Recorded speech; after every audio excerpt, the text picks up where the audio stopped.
Trivandrum can become a metro very easily. ഞങ്ങളുടെ ഭാഗത്ത് ഞങ്ങൾ ക്ലിയർ ആയിട്ട് പറഞ്ഞിട്ടുണ്ട്, മുഖ്യമന്ത്രി സമ്മതിച്ചിട്ടുള്ളതാണ്, തിരുവനന്തപുരം സിറ്റിക്കകത്ത് പോകുന്ന മെട്രോ ഭൂമിയുടെ അടി കൂടെ പോയാൽ മതി.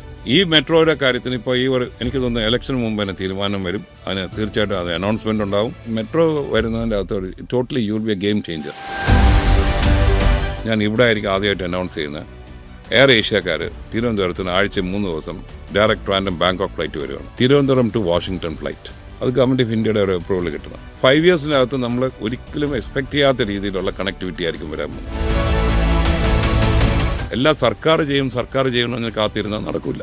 നമ്മളെല്ലാവരും കൈകോർത്താൽ തിരുവനന്തപുരത്തിന് നല്ല രീതിയിൽ എത്തിക്കാൻ പറ്റുന്ന സ്ഥലത്ത് എത്തിക്കാൻ പറ്റും. Rising city of the southern India in the next 5 years നമ്മളവിടെ എത്തിയിരിക്കും, സംശയമേ വേണ്ട.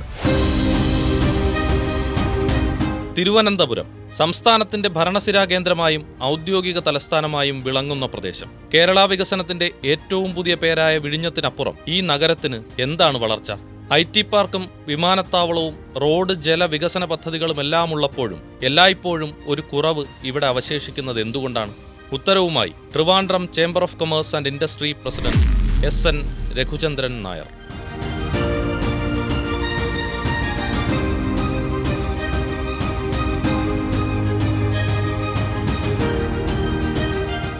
നമ്മളിന്ന് സംസാരിക്കാൻ പോകുന്നത് കേരളത്തിൻ്റെ ക്യാപിറ്റൽ സിറ്റിയെക്കുറിച്ചാണ്. അപ്പം തിരുവനന്തപുരം എന്ന നഗരത്തിൻ്റെ ഡെവലപ്മെൻറ്റിനെ വളരെ ക്രിട്ടിക്കലായിട്ട് സ്വാധീനിക്കാൻ സാധ്യതയുള്ള ഘടകങ്ങൾ എന്തൊക്കെയാണ്? തിരുവനന്തപുരത്തിൻ്റെ വികസനത്തിന് ഏറ്റവും കൂടുതൽ സ്വാധീനിക്കാനുള്ള ഒരു ഘടകം എന്ന് പറയുന്നത് ഗവൺമെൻറ്റാണ്. കാര്യം ഏത് കാര്യത്തിനും ഗവൺമെൻറ്റിൻ്റെ ഒരു സപ്പോർട്ടോ ക്ലിയറൻസസ് ഇല്ലാതെ നമുക്ക് മുന്നോട്ട് പോകാൻ പറ്റില്ല. നമുക്ക് പല പദ്ധതികളും ഇടാം, പക്ഷെ ഗവൺമെൻറ്റിനും കൂടെ അത് നമ്മുടെ കൂടെ നിന്നാൽ മാത്രമേ ഇത് മുന്നോട്ട് പോകുള്ളൂ. ഇപ്പോൾ ഗവൺമെൻറ്റിന് ഫീൽ ചെയ്യണം ഇത് തലസ്ഥാന നഗരമാണെന്നും ഇത് കേരളത്തിൻ്റെ തലസ്ഥാന നഗരമാണെന്നും അതിന് വേണ്ടിയുള്ള ഒരു ഇമ്പോർട്ടൻസ് കൊടുക്കുന്ന രീതിയിലുള്ള ഒരു ചിന്താഗതി ഗവൺമെൻറ്റിന് വന്നാൽ മാത്രമേ ഈ തിരുവനന്തപുരം വികസനം എന്ന് പറഞ്ഞ സാധനം പൂർത്തീകരിക്കാൻ പറ്റുള്ളൂ. അപ്പോൾ തലസ്ഥാനം എന്ന് പറയുന്നത് എപ്പോഴും ഒരു പ്രയോറിറ്റി സെക്ടറായിട്ട് തന്നെ കൊടുക്കണം. അത് പ്രയോറിറ്റി കൊടുത്ത് തന്നെ പോകണം. അതിന് നമുക്ക് അതിനകത്ത് പോളിറ്റിക്സ് ഒന്നുമില്ല. അത് കാലാകാലം ഇനി വരാൻ പോകുന്ന സർക്കാരായാലും ശരി, അതിന് വേണ്ടി ഒരു മന്ത്രിയെ തന്നെ ഇടണം. ഒരു independent portfolio, capital city development എന്ന് പറഞ്ഞുകൊണ്ട് ഒരു ഇൻഡിപെൻഡൻറ്റ് പോർട്ട്ഫോളിയോ ഉണ്ടാക്കി ചിലപ്പോൾ ഒരു മന്ത്രിയുടെ കൂടെ അഡീഷണൽ പോർട്ട്ഫോളിയോ ആയിട്ട് കൊടുത്താലും കുഴപ്പമില്ല. കാരണം ഇത് മാത്രം ഹാൻഡിൽ ചെയ്യാൻ പറ്റില്ലല്ലോ. അപ്പോൾ ആ ഒരു ഫോക്കസ് കൊടുക്കുന്ന ഒരു സാധനം വരുമ്പോൾ മാത്രമേ നമുക്ക് തലസ്ഥാന നഗരത്തിൻ്റെ വളർച്ചയെപ്പറ്റി ഉറപ്പ് വരുത്താൻ പറ്റുള്ളൂ. പ്ലാറ്റിനം ജൂബിലി പിന്നിട്ട് നിൽക്കുന്ന ഒരു പ്രസ്ഥാനമാണ് ട്രിവാൻഡ്രം ചേംബർ ഓഫ് കൊമേഴ്സ് എന്ന് പറയുന്നത്. താങ്കൾ എൻ്റെ പ്രസിഡന്റാണ്. തലസ്ഥാനത്തെ ബിസിനസ്സുകാരുടെ ഒരു ഫോറം എന്നതിനേക്കാൾ ഉപരിയായിട്ട് തിരുവനന്തപുരത്തെ ജനങ്ങളുടെ ജീവിതത്തെ എങ്ങനെയാണ് ചേംബർ ഓഫ് കൊമേഴ്സിനെ സ്വാധീനിക്കാൻ കഴിയുന്നത്? നമ്മൾ ആദ്യ കാലത്ത് നമ്മൾ ചേംബർ ഓഫ് കൊമേഴ്സ് വരുമ്പം അതിൻ്റെ അംഗങ്ങൾക്ക് വേണ്ടിയുള്ള ഇഷ്യൂസാണ് നമ്മൾ ടേക്കപ്പ് ചെയ്യുന്നത്. ഇപ്പോൾ അവർക്കുള്ള പല പ്രശ്നങ്ങൾ, ഇപ്പോൾ ചാല ബസാറിലുള്ള ആൾക്കാർക്ക് പ്രോബ്ലം കാണും. പല ആൾക്കാർക്കും പല പല ബിസിനസ് റിലേറ്റഡ് ആയിട്ടുള്ള ഇഷ്യൂസാണ്. ഞാനിപ്പോൾ വന്നിട്ട് ഏകദേശം 8-9 വർഷമായി. അപ്പോൾ ആ കാലഘട്ടത്തിൽ ഞാൻ വന്ന് എടുക്കുമ്പോൾ ആദ്യം ഇതാണ് നമ്മുടെ ലക്ഷ്യമെങ്കിലും ഞാൻ നമ്മുടെ കമ്മിറ്റി മെമ്പേഴ്സിൻ്റെ അടുത്ത് പറഞ്ഞു, നമുക്ക് ഇത് മാത്രം കൊണ്ടുപോയാൽ നമ്മുടെ അടുത്ത് എത്തില്ല. നമുക്ക് ഈ ഒരു ഇൻവെസ്റ്റ്മെൻറ്റ് കൂടുതൽ വന്നാൽ മാത്രമേ നമുക്ക് ഇവിടെ ഒരു ഗ്രോത്ത് ഉണ്ടാവുള്ളൂ. അല്ലെങ്കിൽ നമ്മൾ പഴയ കച്ചവടക്കാരനായിട്ട് ഇവിടെ തന്നെ ഇരിക്കും. നമുക്കതിന് മാറേണ്ടി വന്നാൽ നമുക്ക് we have to have growth. അപ്പോൾ ഗ്രോത്ത് വരണമെങ്കിൽ നമുക്ക് ഐഡിയലായിട്ട് നമ്മൾ പൊസിഷൻ ചെയ്യണം. ട്രിവാൻഡ്രം ഒരു ഇൻവെസ്റ്റ്മെൻറ്റ് ഡെസ്റ്റിനേഷനാണുള്ളത്. അത് പൊസിഷൻ ചെയ്യണമെങ്കിൽ 2-3 കാര്യങ്ങളുണ്ട്. നമ്മൾ പൊസിഷൻ ചെയ്യുമ്പം നമുക്ക് എല്ലാ ഇൻഗ്രീഡിയൻസും ഉണ്ട് ഇവിടെ. നമുക്ക് അതിന് വേണ്ടിയുള്ള എല്ലാ സാധനങ്ങളും ഇവിടെ ഉണ്ട്. പക്ഷെ നമുക്ക് അതിനെ എടുത്ത് യൂട്ടിലൈസ് ചെയ്ത് നമുക്കതിനെ പിച്ച് ചെയ്യാനായിട്ടുള്ള മിടുക്ക് വേണം. നമ്മൾ അതിനെ ചൂണ്ടിക്കാണിച്ച് അതിന് ഇമ്പോർട്ടൻസ് കൊടുത്ത് അതിൽ മേജറായിട്ടുള്ള 2-3 ഇഷ്യൂസ് ഏത് സ്ഥലത്തും നമുക്ക് ഗ്രോത്ത് വന്നിട്ടുണ്ടെങ്കിലും കണക്ടിവിറ്റിയാണ് ഏറ്റവും ഇമ്പോർട്ടൻറ്റ്. ഇൻഫ്രാസ്ട്രക്ചറിന് കണക്ടിവിറ്റി വന്നാൽ ഏത് പട്ടണമായാലും ശരി, ഏത് സിറ്റി ആയാലും ശരി, തലസ്ഥാനമായാലും ശരി, ഏറ്റവും വളർച്ച വരാൻ പോകുന്നുള്ളൂ. അപ്പോൾ നമ്മൾ അതിലോട്ട് തന്നെ ഫോക്കസ് ചെയ്യണമെന്ന് പറഞ്ഞാൽ അങ്ങനെയാണ് നമ്മൾ അത് ഫോക്കസ് ചെയ്യാൻ തുടങ്ങിയത്. അപ്പോൾ അതിന് തൊട്ട് മുമ്പ് നമ്മൾ ട്രിവാൻഡ്രത്തുള്ള സ്റ്റേക്ക് ഹോൾഡേഴ്സ് എല്ലാം കൂടെ ചേർന്ന് നമുക്ക് ട്രിവാൻഡ്രം അജണ്ട ടാസ്ക് ഫോഴ്സ് എന്ന് പറഞ്ഞ ഫോഴ്സ് ഒരു ഗ്രൂപ്പ് ഉണ്ടാക്കിയിട്ടുണ്ട്. അത് നമ്മൾ ഇന്നും ഉണ്ട്. അതിൻ്റെ പ്രസിഡന്റ് എന്ന് പറഞ്ഞാൽ IBS founder chairman Shri VK Mathews ആണ്. അതിൻ്റെ അകത്ത് 10-15 നമ്മൾ ബിസിനസ്സുകാർ തിരുവനന്തപുരത്ത് തന്നെ ബിസിനസ് മുടക്കിയിരിക്കുന്ന ഇൻവെസ്റ്റേഴ്സും സ്റ്റേക്ക് ഹോൾഡേഴ്സും അതിലുണ്ട്. അതെല്ലാവരും ഉണ്ട്. ഇപ്പോൾ അതിൻ്റെ അകത്ത് നമ്മൾ ശ്രീ M നജീബുണ്ട്, ഇതിൻ്റെ അകത്ത് റെഡ് മുത്തൂട്ടുണ്ട്, Shri Johnny Muthoot, George Jacob Muthoot, red മുത്തൂട്ടുണ്ട്, DD പോളുണ്ട്, ക്രിസ് ഗോപാലകൃഷ്ണനുണ്ട്.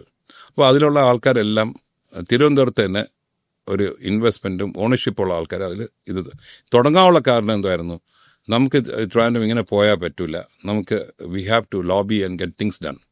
ഒരു ലോബി ഒരു പ്രഷർ ഗ്രൂപ്പായിട്ട് മാറാനായിരുന്നു അന്ന് തീരുമാനിച്ചത്. പക്ഷേ അന്ന് നമ്മൾ ട്രിവാൻഡ്രം ടാസ്ക് ഫോഴ്സിന് കീഴിൽ പല സിറ്റിക്കകത്തുള്ള ഡെവലപ്മെൻറ്റ് നമുക്ക് തന്നെ ഏറ്റെടുത്ത് നടത്താൻ പറ്റുമോ എന്ന് നോക്കാനായി നമ്മൾ ട്രൈ ചെയ്തു. നമ്മളതിന് CEO വെച്ചു. ആ CEOയെ പേ ചെയ്ത് നല്ല സാലറി കൊടുത്ത് CEO വെച്ചു. പല കാര്യം നടത്താൻ ശ്രമിച്ചെങ്കിലും പലപ്പോഴും നമുക്ക് എന്ത് പറ്റുന്നു, അതിപ്പോൾ ഇടിച്ചങ്ങ് നിൽക്കും. ഇപ്പോൾ നമുക്ക് സിറ്റിക്കകത്ത് പല ചേഞ്ചസ് വരണം, അല്ലേ? അതിനെ നമുക്ക് അതിൻ്റെ അപ്പുറം കൊണ്ടുപോകാൻ പറ്റിയിട്ടില്ല. ബട്ട് ഇന്നും നമ്മുടെ കയ്യിൽ ആ ഓർഗനൈസേഷനാണ് ഇപ്പം നമ്മളെ കൂടെ ചേർന്ന് നടക്കുന്നത്. അപ്പോൾ ട്രിവാൻഡ്രം ചേംബർ ഓഫ് കോമേഴ്സ് വന്ന ശേഷം നമ്മളൊരു തീരുമാനം എടുത്തു. പൊളിറ്റിക്കലി എൻഗേജ് ചെയ്യുന്ന പൊളിറ്റിക്കലായിട്ട് എൻഗേജ്മെൻറ്റും ഗവൺമെൻറ്റായിട്ട് എൻഗേജ് ചെയ്യുന്നത് ചേംബർ ഓഫ് കോമേഴ്സ് തന്നെ ആയിരിക്കട്ടെ ഫ്രണ്ടിൽ. Trivandrum agenda task force bureaucratic official engagements അവർ നോക്കട്ടെ. അപ്പോൾ അവരെ നമ്മൾ യൂസ് ചെയ്യുന്നത് ആ താഴത്തെ ലെവലിൽ ഓഫീസേഴ്സ്, IAS ഓഫീസേഴ്സ് ആരായാലും അവരെ നമ്മൾ കൊണ്ടുവന്ന് കാര്യങ്ങൾ പറഞ്ഞ് മനസ്സിലാക്കുന്ന ഒരു ഫോറമാക്കി മാറ്റി. അതിനുശേഷമാണ് നമ്മൾ എവേക് ട്രിവാൻഡ്രം എന്ന് പറഞ്ഞൊരു സാധനം ഉണ്ടാക്കി. എവേക് ട്രിവാൻഡ്രം എന്ന് പറഞ്ഞാൽ ഉദ്ദേശിച്ചത് തിരുവനന്തപുരം ഉറങ്ങിക്കിടക്കുന്ന ആൾക്കാർ ഉണരുക ഒന്ന്. രണ്ടാമത്തെ കാര്യം, എവേക് ട്രിവാൻഡ്രത്തിൻ്റെ അകത്ത് നമ്മൾ ഓർഗനൈസേഷൻസിനെ മെമ്പേഴ്സാക്കി. ഓർഗനൈസേഷൻ ഇൻഡിവിജ്വൽ മെമ്പേഴ്സ് അല്ല. ഇപ്പോൾ ഇതിൻ്റെ അകത്ത് ചേംബർ ഓഫ് കോമേഴ്സ് പോലെ ഒന്ന് chamber of commerce, Trivandrum management association, Indian dental association, Indian medical association, ഇങ്ങനെ പല അങ്ങനെ 100 അസോസിയേഷൻസ് ഉണ്ട്, including federation of residence association. അപ്പോൾ ഈ നമ്പേഴ്സ് നമ്മൾ എടുത്തപ്പം നമ്മൾ അതിന് ഓർഗനൈസേഷൻ 100 ഓർഗനൈസേഷൻ ആയിക്കഴിഞ്ഞപ്പോൾ അതിൽ NRI അസോസിയേഷൻസ് ഉണ്ട്. അപ്പോൾ ഈ അസോസിയേഷൻ വന്നപ്പോൾ നമ്മൾ ഇതിനെ ഓരോ അസോസിയേഷന് ടെൻറ്റേറ്റീവായിട്ടൊരു വോട്ട് സ്ട്രെങ്ത് ഇടാൻ തുടങ്ങി. എത്ര വോട്ട്, നിങ്ങൾക്ക് എത്ര മെമ്പേഴ്സ് ഉണ്ട്, എന്നാൽ ഇത്ര വോട്ട് കാണും. എസംഷൻ എല്ലാവരും ഇങ്ങനെ വോട്ട് ചെയ്യണമെന്നില്ല. പക്ഷെ ഞങ്ങളുടെ ഭാഗത്ത് ഇത്ര വോട്ടുണ്ടെന്ന് വന്നപ്പോൾ നമുക്ക് 20 lakh വോട്ടിൻ്റെ മറിക്കാനോ അല്ലെങ്കിൽ തിരിക്കാനോ പറ്റുന്ന ഒരു 20 lakh വോട്ടിൻ്റെ സ്ട്രെങ്ത് ഉള്ള ഒരു ഓർഗനൈസേഷനായിട്ട് നമ്മൾ ചൂണ്ടിക്കാണിച്ചു. ഇതാണ് സ്ട്രെങ്ത്. 2022 21-22 നമ്മളെല്ലാവരും വീട്ടിലിരുന്ന് ആ സമയത്ത് നമ്മൾ തിരുവനന്തപുരത്ത് എന്ത് നടക്കുന്നുള്ള ഒരു കംപ്ലീറ്റ് ഒരു സ്റ്റഡി നടത്താനായിട്ട് എവേക് ട്രിവാൻഡ്രത്തുള്ള എല്ലാവരും കൂടെ ഇരുന്ന് അതിൽ 10, 50, 75 പേരുണ്ടായിരുന്നു. അവരെല്ലാം ഡാറ്റാസ് കളക്ട് ചെയ്യാൻ തുടങ്ങി. ഡാറ്റാസ് കളക്ട് ചെയ്ത് വന്നപ്പോഴാണ് നമ്മൾ അതെല്ലാം കൊളേറ്റ് ചെയ്ത് വന്നപ്പം ആ സമയത്ത് നമ്മൾ കാണുന്നത് തിരുവനന്തപുരത്ത് 32,000 കോടി രൂപയുടെ പണി നടക്കുന്നുണ്ട്. അത് 125 പ്രോജക്ട്സ്, ഇൻഫ്രാസ്ട്രക്ചർ പ്രോജക്ട്സ് ഞാൻ പറയുന്നത്, അല്ലാതെ ഇത് ഒരു പെർട്ടിക്കുലർ പ്രൈവറ്റ് പ്രോജക്റ്റോ ഒന്നുമല്ല, ഇൻഫ്രാസ്ട്രക്ചർ. അതിൽ 22,000 കോടി രൂപയുടെ പ്രോജക്റ്റ് നടക്കുന്നത് 22,000 crores ശശി തരൂരിൻ്റെ ട്രിവാൻഡ്രം കോൺസ്റ്റിറ്റ്യുവൻസിയിലാണ്. 10,000 കോടി രൂപ ആറ്റിങ്ങൽ കോൺസ്റ്റിറ്റ്യുവൻസി അടൂർ പ്രകാശിൻ്റെ. പിന്നെ നമ്മൾ വിചാരിച്ചു ശരി കുറച്ചുകൂടെ നമുക്ക് എലാബറേറ്റ് ചെയ്യാൻ നമ്മൾ നോക്കുമ്പോൾ അസംബ്ലി കോൺസ്റ്റിറ്റ്യുവൻസി എടുത്ത് ബ്രേക്കപ്പ് ചെയ്യുമ്പോൾ നമ്മൾ കാണുന്നത് 9,300 കോടി രൂപയുടെ വർക്കാണ് കോവളം കോൺസ്റ്റിറ്റ്യുവൻസി നടക്കുന്നത്.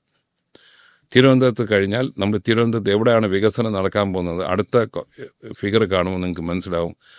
ഏകദേശം 4,800 5,000 കോടി രൂപയുടെ പണിയാണ് കഴക്കൂട്ടം കോൺസ്റ്റിറ്റ്യുവൻസി നടക്കുന്നത്. മൂന്നാമത്തെ കോൺസ്റ്റിറ്റ്യുവൻസി എന്ന് പറയുന്നത് 2,800 കോടി രൂപയുടെ വർക്ക് നടക്കുന്നത് തിരുവനന്തപുരം കോൺസ്റ്റിറ്റ്യുവൻസിയാണ്. നേമം കോൺസ്റ്റിറ്റ്യുവൻസി 1,900 കോടി രൂപ. അങ്ങനെ ഓരോ കോൺസ്റ്റിറ്റ്യുവൻസിയുടെ ബ്രേക്കപ്സ് നമുക്ക് കിട്ടി. ഇതിനെ കൊണ്ട് നമ്മൾ MLAസിനെ പോയി കണ്ടു. ആദ്യം അവർക്ക് വിശ്വാസം വന്നില്ല. നമ്മൾ പറഞ്ഞ് ഇന്ന സ്ഥലത്ത് ഇന്ന പണി നടക്കുന്നുണ്ട്, ഇന്ന മിനിസ്ട്രി ഫയൽ ഇന്ന എടുത്തിരിക്കുന്നു, ഇന്ന കാര്യമാണ്. അപ്പോൾ ഇവർക്കെല്ലാം നമ്മൾ കുറച്ച് എഡ്യൂക്കേറ്റ് ചെയ്യാൻ പറ്റി. അപ്പോൾ അവർ സീരിയസ് ആയി. ഇതിനെ നമ്മൾ മോണിറ്റർ ചെയ്യാൻ തുടങ്ങി. ഈ 125 പ്രോജക്റ്റ് മോണിറ്റർ ചെയ്യാൻ തുടങ്ങിയപ്പം ഈ എവേക് ട്രിവാൻഡ്രത്തിൻ്റെ അത് വോളണ്ടിയേഴ്സ് നമ്മളെല്ലാ ആൾക്കാർ RTI വഴിയും ഒക്കെ പോകുമ്പോൾ നമ്മൾ ഈ ഫയലിൻ്റെ പുറകെ പോകും. ഇത് എവിടെ നിൽക്കുന്നു, ഇപ്പോൾ എന്തായി, എത്ര പെർസെൻറ്റേജ് അച്ചീവ് ചെയ്തെന്ന് നോക്കാൻ ചെല്ലുമ്പം ഓരോ പെർസെൻറ്റേജ് നമ്മൾ ഇപ്പം തിരുവനന്തപുരത്ത് ഫോർ എക്സാമ്പിൾ 22,000 crores വർക്കാണെങ്കിൽ ഇപ്പം ഇതുവരെ നമുക്ക് നടന്നിരിക്കുന്നത് എന്ന് വെച്ചോ അന്നത്തെ നമ്മൾ റിവ്യൂ ചെയ്യുന്ന സമയത്ത് 10 to 12% വർക്ക് നടന്നു. അപ്പോൾ നമ്മൾ ഡോക്ടർ തരൂർ പറഞ്ഞു, you got 22,000 crores of projects going on, you have achieve only 12%, you better make sure that this met. അങ്ങനെ അവർ റിവ്യൂ ചെയ്യാൻ തുടങ്ങി. എല്ലാവരും റിവ്യൂ ചെയ്യാൻ തുടങ്ങിയപ്പം പ്രോജക്ട്സ് മൂവ് ചെയ്യാൻ തുടങ്ങി. അപ്പോൾ എവിടെയൊക്കെ തടസ്സങ്ങൾ വരുമ്പോൾ നമ്മൾ ആൾക്കാർ അവിടെ വരുമ്പം, അപ്പോൾ നമ്മളെ കുട്ടികൾ അവിടെ പോകുമ്പം നമ്മളെ വോളണ്ടിയേഴ്സ് പോകുമ്പോൾ ഇന്നടുത്ത് തടസ്സം ഉണ്ടെന്ന് പറഞ്ഞാൽ അവർ നമ്മുടെ ശ്രദ്ധയിൽ കൊണ്ടുവന്നാൽ നമ്മൾ അതിൻ്റെ അകത്ത് ആ സമയത്ത് നമ്മൾ ഇടപെടും. അപ്പോൾ ആ പൊളിറ്റിക്കൽ ഇടപെടേണ്ട സ്ഥലത്ത് പൊളിറ്റിക്കൽ, അല്ലെങ്കിൽ നമ്മൾ നേരെ TATF ആണെങ്കിൽ നമ്മൾ പറയും TATF അതിനായിട്ട് കൺസേൺ ആയിട്ടുള്ള ഉദ്യോഗസ്ഥർ IAS ബ്യൂറോക്രാറ്റ്സിനെ നമ്മൾ വൈകിട്ട് ഒരു മീറ്റിങ്ങിനും ഒരു ഡിന്നറിനൊക്കെ വിളിച്ച് കാര്യങ്ങൾ എക്സ്പ്ലെയിൻ ചെയ്തിട്ട് പിറ്റേ ദിവസം മുതൽ ഈ പ്രോജക്ട്സൊക്കെ മൂവ് ചെയ്യുമ്പോൾ എല്ലാം മൂവ് ചെയ്ത് ഇതുവരെ ഇപ്പം നടന്നുകൊണ്ടിരിക്കുന്നതാണ്. അപ്പോൾ it is really working. So what I'm trying to say is that ഇത് ട്രിവാൻഡ്രത്ത് മാത്രം ചെയ്യുന്നവർക്ക് ഇത് കേരളത്തിൽ എല്ലാവർക്കും ചെയ്യാൻ പറ്റുന്നതാണ്. ഇതിന് നമുക്ക് ഓണർഷിപ്പ് വേണം, ഫോളോ അപ്പ് ചെയ്യാനുള്ള കപ്പാസിറ്റി വേണം. ഇത് പകുതി വഴി കൊണ്ട് ഇട്ടിട്ട് പോവുകയും ചെയ്യരുത്. രാജ്യത്തെ പ്രധാനപ്പെട്ട മെട്രോ നഗരങ്ങളെ പോലെ ബോംബെ, ദില്ലിയൊക്കെ പോലെ ഒരു പ്രോപ്പർ മെട്രോ ആയിട്ട് തിരുവനന്തപുരം വളരാതിരിക്കാൻ എന്താണ് കാരണം? എന്താണ് അതിൻ്റെ ഒരു ഇൻഫ്രാസ്ട്രക്ചർ ഗ്യാപ്പ്? അതിന് ഇൻഫ്രാസ്ട്രക്ചർ ഗ്യാപ്പ് നമുക്കൊന്നുമില്ല. ആക്ച്വലി നമ്മൾ റോഡ്സ് നോക്കിയാൽ കേരളത്തിൽ ഏറ്റവും നല്ല റോഡ്സ് അത് തിരുവനന്തപുരത്താണ്. എവിടെയായാലും ഇഫ് ലുക്ക് അറ്റ് ഇറ്റ്, എനിക്കൊന്ന് തിരുവനന്തപുരം എന്ന് പറഞ്ഞ ഒരു സിറ്റി അല്ലെങ്കിൽ നമ്മൾ തലസ്ഥാന നഗരം, നമ്മുടെ സ്വന്തം നഗരം എന്ന് പറയുന്നത് നമുക്ക് 10-15 മിനിറ്റ് കൊണ്ട് എല്ലായിടത്തും എത്താൻ പറ്റുന്ന ഒരു നഗരമാണ്. മെട്രോപൊളിറ്റൻ ആവണമെങ്കിൽ നമ്മൾ സിറ്റിയുടെ പോപ്പുലേഷൻ 10 lakhs മുകളിലോട്ട് പോകണം. നമ്മൾ 10 lakhs ആയി കഴിഞ്ഞു. നമ്മൾ ഇന്നും പഴയ ജാംബോയുടെ കാലത്തുള്ള 2011 സെൻസസും വെച്ചുകൊണ്ടായിരിക്കുന്നത്. ഇപ്പോൾ 13 വർഷമായി അല്ലെങ്കിൽ 14 വർഷമായി സെൻസസ് പുതുക്കുന്നതിൻ്റെ കാലമായി. ഇപ്പോഴും നമുക്ക് എക്സാക്റ്റ് ആയിട്ടൊരു ഫിഗർ പറയാൻ നമുക്ക് പറ്റും. നമ്മുടെ സിറ്റിയിൽ തന്നെ ഇപ്പം 10 lakhs കവിഞ്ഞ് കാണും. നമ്മുടെ സിറ്റിയുടെ തൊട്ട് വെളിയിലുള്ള മെട്രോപൊളിറ്റൻ ഏരിയയിൽ തന്നെ ഇപ്പം നമുക്ക് ഏകദേശം 10-20-30 ലക്ഷം ആൾക്കാരായി. Trivandrum can become a metro very easily by bringing in let us. നമുക്ക് ഇപ്പോൾ നമ്മുടെ ചുറ്റുപാട് കിടക്കുന്ന മുനിസിപ്പൽ ടൗൺസ് എടുക്കുക. നെയ്യാറ്റിൻകര, കാട്ടാക്കട, നിറമങ്ങാട്, ആറ്റിങ്ങൽ, വർക്കല, ഇത്രയും ജോയിൻ ചെയ്യുമ്പോൾ തന്നെ we are already a metro. We have already മെട്രോയുടെ കംപ്ലീറ്റ് ഉള്ള എക്കോ സിസ്റ്റം ഇവിടെ നിലവിലുണ്ട്. ആ മെട്രോ കിട്ടുമ്പോൾ നമ്മൾ നോക്കേണ്ടത് മെട്രോ വന്നാൽ നമുക്ക് എന്ത് നേട്ടമുണ്ട്. ഇപ്പം നമ്മൾ ആരും അത് നോക്കിയിട്ടില്ല. അപ്പോൾ ഒരു മെട്രോ വന്നാൽ നമുക്ക് അഡീഷണൽ ഫണ്ടിങ് കിട്ടുമോ, കേന്ദ്ര ഗവൺമെൻറ് എന്തെങ്കിലും ആയിട്ട് അതിനായിട്ടുള്ള ഫോക്കസ് കിട്ടുമോ, അല്ലെങ്കിൽ കേന്ദ്ര ഗവൺമെൻറ്റായിട്ട് അലോക്കേഷൻ ഓഫ് ഫണ്ട്സ് വരും, ഇതൊക്കെ നമ്മൾ നോക്കണം. അപ്പോൾ അത് മെട്രോയിൽ 100% ഉണ്ട്. കാരണം മെട്രോ വരുന്നതിൻ്റെ അകത്ത് ഒരു totally you will be A game changer. കാരണം ഇന്ന് നമ്മൾ പറയുന്നത് ഇന്ത്യയിൽ 5 മെട്രോയേ ഉള്ളൂ എന്നാണ് നമ്മൾ പറയുന്നത്. ചെന്നൈ, ബോംബെ, ഇങ്ങനെയല്ലേ നമ്മൾ പറയുള്ളൂ. പക്ഷേ ഒരു സൗത്ത് ഇന്ത്യയിലെ മെട്രോ ഇപ്പം പറഞ്ഞു വരുന്നത് ആപ്പടെ പറയുന്നത് ബാംഗ്ലൂരാണ്. പക്ഷേ ട്രിവാൻഡ്രം ഈസ് ആക്ച്വലി നമ്മൾ ആക്ച്വലി ഫാർ ഇപ്പം നോക്കിക്കഴിഞ്ഞാൽ we are already poised to become a metro. ഇവിടെ നടക്കുന്ന ഡെവലപ്മെന്റൽ ആക്ടിവിറ്റീസിൻ്റെ ഒരു കോർഡിനേഷനെ പറ്റിയിട്ടാണ്. നമുക്ക് ഒരു വശത്ത് ടെക്നോ പാർക്കുമായിട്ട് ബന്ധപ്പെട്ടുകൊണ്ട് കഴക്കൂട്ടത്ത് ഡെവലപ്മെന്റ് നടക്കുന്നുണ്ട്, കുറച്ചപ്പുറത്ത് പള്ളിപ്പുറത്ത് മാറി ടെക്നോ സിറ്റി ഡെവലപ്മെന്റ് നടക്കുന്നുണ്ട്. ഇതിനായിട്ടൊക്കെ ഡീറ്റാച്ച്ഡ് ആയിട്ട് ട്രിവാൻഡ്രം നഗരത്തിന്റെ വികസനം വേറെ വഴിക്ക് നടക്കണം, സ്മാർട്ട് സിറ്റിയൊക്കെ ആയിട്ട്. അപ്പോൾ ഇതെല്ലാം കൂടെ ഒരു സമഗ്ര വികസനം നമ്മൾക്ക് ഒരു ടേബിളിൽ വരേണ്ടതും അതിനൊരു സീംലെസ് കോർഡിനേഷൻ വരേണ്ടതുമില്ലേ? ഇതിൻ്റെ മെയിൻ ജോബ് എന്ന് പറയുന്നത് ഇറ്റ്സ് കോർപ്പറേഷനാണ്. നമ്മൾ ട്രിവാൻഡ്രം കോർപ്പറേഷൻ്റെ ഒരു മെയിൻ ജോബ് എന്ന് പറയുന്നത് ഈ coordination is one of the most important thing. പക്ഷെ നമ്മളൊരു കാര്യം ട്രിവാൻഡ്രത്തിൻ്റെ ഒരു ട്രിവാൻഡ്രം ഡെവലപ്മെൻറ്റ് അതോറിറ്റി ഉണ്ട്. ഈ ട്രിവാൻഡ്രം ഡെവലപ്മെൻറ്റ് അതോറിറ്റിനുള്ള പേര് നമ്മൾ എപ്പോഴും കാണാറുണ്ട്. എനിക്ക് തോന്നുന്നത് അവർക്കായിരിക്കും കൂടുതൽ പവേഴ്സ് കൊടുത്തിട്ട് ഇതിനെ കോർഡിനേറ്റ് ചെയ്യാൻ ഏൽപ്പിക്കുന്നതാണ്. കാര്യം കോർപ്പറേഷനായിട്ട് റിലേറ്റഡ് ആയിട്ടുള്ള ഇഷ്യൂസ് കുറേ നോക്കേണ്ടി വരും. പക്ഷേ ട്രിവാൻഡ്രം ഡെവലപ്മെൻറ്റ് അതോറിറ്റി എന്ന് പറയുന്നത് പേര് തന്നെ ട്രിവാൻഡ്രം ഡെവലപ്മെൻറ്റ് അതോറിറ്റിയാണ്. ഇപ്പോൾ നമ്മുടെ GCDAക്കുള്ള പവേഴ്സ് പോലും ട്രിവാൻഡ്രം ഡെവലപ്മെൻറ്റ് അതോറിറ്റി കൊണ്ടെന്ന് എനിക്ക് തോന്നുന്നില്ല. കാരണം അവിടെ എന്ത് പറഞ്ഞാലും ഗ്രേറ്റർ കൊച്ചിൻ ഡെവലപ്മെൻറ്റ് അതോറിറ്റിയാണ്. ഏത് GCDA പ്രോജക്റ്റാണ്, GCDA ഗോശ്രീ ഐലൻഡ്, ഇങ്ങനെയാണ് അവർ പറയാറുള്ളത്.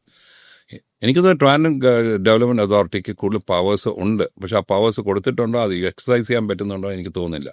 അതിൽ ഇപ്പോൾ അതിൻ്റെ ഡെവലപ്മെൻറ്റ് അതോറിറ്റി ചെയർമാൻ എന്ന് പറയുന്നത് എപ്പോഴും ഒരു പൊളിറ്റിക്കൽ നോമിനിയാണ്. പക്ഷേ they can give A good CEO. നല്ലൊരു IAS ഓഫീസറിനെ CEO ആക്കിയിട്ട് അതിൻ്റെ കീഴിൽ കൊണ്ടുവന്ന് ഈ ഇരിക്കുന്ന ഇപ്പോൾ വാട്ട് യു സജസ്റ്റഡ്, ഇപ്പോൾ നമ്മൾ techno park phase 1, phase 2, phase 3, techno city and city development മൊത്തം നോക്കുമ്പം ഞാൻ പറയുന്നത് ഇപ്പം ട്രിവാൻഡ്രം മാസ്റ്റർ പ്ലാൻ എടുക്കുക. നമ്മൾ 1971 നമ്മൾ മാസ്റ്റർ പ്ലാൻ ഉണ്ടായിരുന്നു. 71 വന്ന മാസ്റ്റർ പ്ലാൻ നമ്മൾ മനസ്സിലാക്കണം. It took us almost 53 years, 53 വർഷം പിടിച്ച് നമുക്ക് മാസ്റ്റർ പ്ലാൻ പുതുക്കിയെടുക്കാൻ. എന്നിട്ടും വന്ന മാസ്റ്റർ പ്ലാൻ എന്തുവാണ്? ട്രിവാൻഡ്രം സിറ്റി മാത്രമേ ഉള്ളൂ. It is covering only 100 wards. ഈ മാസ്റ്റർ പ്ലാൻ്റെ അകത്ത് ഔട്ടർ ഏരിയ ഗ്രോത്ത് കോറിഡോർ ഇല്ല, ORR ഇല്ല, ഔട്ടർ റിംഗ് റോഡില്ല, ഒന്നുമില്ല. ഇവിടെയാണ് നമ്മളെപ്പോഴും നമ്മൾ നോക്കേണ്ടത്. ഒരു എന്ത് കാര്യം ചെയ്താലും ഒരു ടോട്ടലായിട്ടൊരു മാസ്റ്റർ പ്ലാനോടെ വേണം പോകാനായിട്ട്. മാസ്റ്റർ പ്ലാൻ ഇത് നമ്മളൊരിടത്ത് എത്തൂല. തിരുവനന്തപുരത്തിൻ്റെ കാര്യം എടുക്കുമ്പോൾ നഗരം വളരെ ഓൾമോസ്റ്റ് സാച്ചുറേറ്റഡ് ആണ്. ഇനി അങ്ങോട്ട് ഡെവലപ്മെന്റിന് ഒരുപാട് സ്ഥലമില്ലാത്തതുകൊണ്ട് നമ്മൾ ഔട്ടർ റിങ്സ് ആണ് നമ്മൾ നോക്കുന്നത്. അപ്പോൾ ഈ ഔട്ടർ റിംഗ് റോഡ് എന്ന് പറയുന്ന ഒരു വളരെ ഫ്യൂച്ചറിസ്റ്റിക് ആയിട്ടുള്ള പദ്ധതി വരുന്നുണ്ട്. അപ്പോൾ അതിനെ താങ്കൾ എങ്ങനെയാണ് കാണുന്നത്? ലാൻഡ് ഇല്ലാൻ ആരായി പറയുന്നത്? നമ്മൾ വിഴിഞ്ഞം കോൺക്ലേവ് നടത്തിയപ്പോൾ അന്ന് 1075 ഇൻവെസ്റ്റേഴ്സ് വന്നു. അവരെല്ലാം കോൺക്ലേവ് 2 ദിവസമായിട്ട് എല്ലാവരും കൂടി, എല്ലാവരും കണ്ടു. അവരെല്ലാം സന്തോഷമായി. വിഴിഞ്ഞം പിച്ച് ചെയ്തു. ഗവൺമെൻറ്റും ബാങ്കായിട്ട് വിഴിഞ്ഞം പിച്ച് ചെയ്യുന്നു. അത് കഴിഞ്ഞ് ഇൻവെസ്റ്റ് കേരളയിൽ ഇത് പിച്ച് ചെയ്ത് കഴിഞ്ഞിട്ട് ഈ ആൾക്കാർ ഇവിടെ വന്നിട്ട് ഗവൺമെൻറ് ചോദിക്കുന്നു, നമുക്ക് വിഴിഞ്ഞത്ത് സ്ഥലം നമുക്ക് വേണം. അപ്പോൾ സ്ഥലത്തിൻ്റെ കാര്യം പറയുമ്പോൾ ഗവൺമെൻറ് ആ സമയത്ത് പുറന്നോട്ട് പോകുന്നു. അത് സ്ഥലം നമ്മൾ എക്വയർ ചെയ്യാൻ ആലോചിച്ചുകൊണ്ടിരിക്കുന്നു, ഇങ്ങനെയൊക്കെയാണ് പറയുന്നത്. അപ്പം ഇൻ്റർവ്യൂ ഞങ്ങൾ എന്ത് ചെയ്യണം? അത് നിങ്ങളൊരു കാര്യം, അങ്ങനെ നിങ്ങൾ ഇമ്മീഡിയറ്റ് ആയിട്ട് സ്റ്റാർട്ട് ചെയ്യാൻ ഉദ്ദേശിക്കുന്നത് നിങ്ങൾ പാലക്കാട്ട് പോകും, അല്ലെങ്കിൽ കൊച്ചി പോകും. അപ്പം നമ്മൾ ആലോചിക്കുന്നത് എന്തുകൊണ്ട് അങ്ങനെ പറയേണ്ടി വരുന്നു? ഗവൺമെൻറ് എന്ന് പറഞ്ഞ ഒരു ആം വെരി പവർഫുള്ളാണ്. ഒരു ലാൻഡ് ബാങ്കിൻ്റെ ഒരു സ്റ്റാറ്റിസ്റ്റിക്സ് ഗവൺമെൻറ് കയ്യിലില്ലേ? പുറംപോക്ക് ലാൻഡ് എത്ര ഉണ്ടെന്ന് ഗവൺമെൻറ് അറിയാമല്ലോ, അല്ലെങ്കിൽ ഗവൺമെൻറ് ലാൻഡ് അവൈലബിലിറ്റി എത്ര ഉണ്ടെന്ന് അറിയാമല്ലോ, ഗൂഗിൾ മാപ്പ് എടുത്ത് നോക്കി എത്ര ലാൻഡ് ഉണ്ടെന്ന് അറിയാമല്ലോ. അപ്പോൾ നമ്മൾ നോക്കിയപ്പോൾ ഞങ്ങളെ ഭാഗത്ത് ഞങ്ങൾ നോക്കിയപ്പോൾ ഇത്രയും കാര്യം ചെയ്തപ്പം സർക്കാരിൻ്റെ ഭാഗത്ത് കാണുന്ന ഇങ്ങനെ ഒരു ആറ്റിറ്റ്യൂഡ് ആയിരുന്നു. അപ്പം നമ്മൾ നോക്കിയപ്പോൾ അവർ ട്രാനും പ്രൊമോട്ട് ചെയ്യാൻ ആഗ്രഹിക്കുന്നത്, കാര്യം വിഴിഞ്ഞം പോർട്ടാണ് എല്ലാവരും വരുന്നത്. അപ്പോൾ ഞങ്ങളെ ഭാഗത്ത് ഞങ്ങൾ പ്രസ് റിലീസ് കൊടുത്തിട്ട് പറഞ്ഞു, 15 കിലോമീറ്ററിന് ചുറ്റളവിൽ താമസിക്കുന്ന ആൾക്കാർക്ക് 50 സെൻറ്റ് മുകളിലുള്ള ആൾക്കാർ നിങ്ങളുടെ കയ്യിൽ ഇതിനെപ്പറ്റി അനുയോജ്യമായിട്ടുള്ള ഭൂമി ഉണ്ടെങ്കിൽ പ്ലീസ് കോൺടാക്ട് us. അതിൻ്റെ ഡീറ്റെയിൽസ് തരുക, റോഡിൻ്റെ വീതി, സർവേ നമ്പർ, വില്ലേജ്, അത് പറമ്പാണോ നിലമാണോ എന്താണോ പറഞ്ഞ്. യു വോണ്ട് ബിലീവ് ഇറ്റ്, ഇതിനകത്ത് 100 ചിലവാണ് ആൾക്കാർ റെസ്പോണ്ട് ചെയ്തു. ഇന്ന് നമ്മുടെ കയ്യിൽ 580 തൊട്ട് 600 ഏക്കറോളം സ്ഥലത്തിൻ്റെ ഡാറ്റ ഞങ്ങളുടെ കയ്യിലുണ്ട്. ഞാൻ സ്ഥലം ഇല്ലയെന്ന് പറഞ്ഞ സ്ഥലത്താണ് ഇത് ഞാൻ പറഞ്ഞ 15 കിലോമീറ്റേഴ്സ് ഔട്ട് ഓഫ് വിഴിഞ്ഞം. What you have to understand is Thiruvananthapuram എന്ന് പറഞ്ഞൊരു നഗരമുണ്ടല്ലോ, ഈസ് 5-5.5 ലക്ഷം ഏക്കറാണ്. 5 ലക്ഷം ഏക്കറാണ് തിരുവനന്തപുരം നഗരം. തിരുവനന്തപുരം സിറ്റി എന്ന് പറഞ്ഞാൽ 53,000 ഏക്കറാണ്.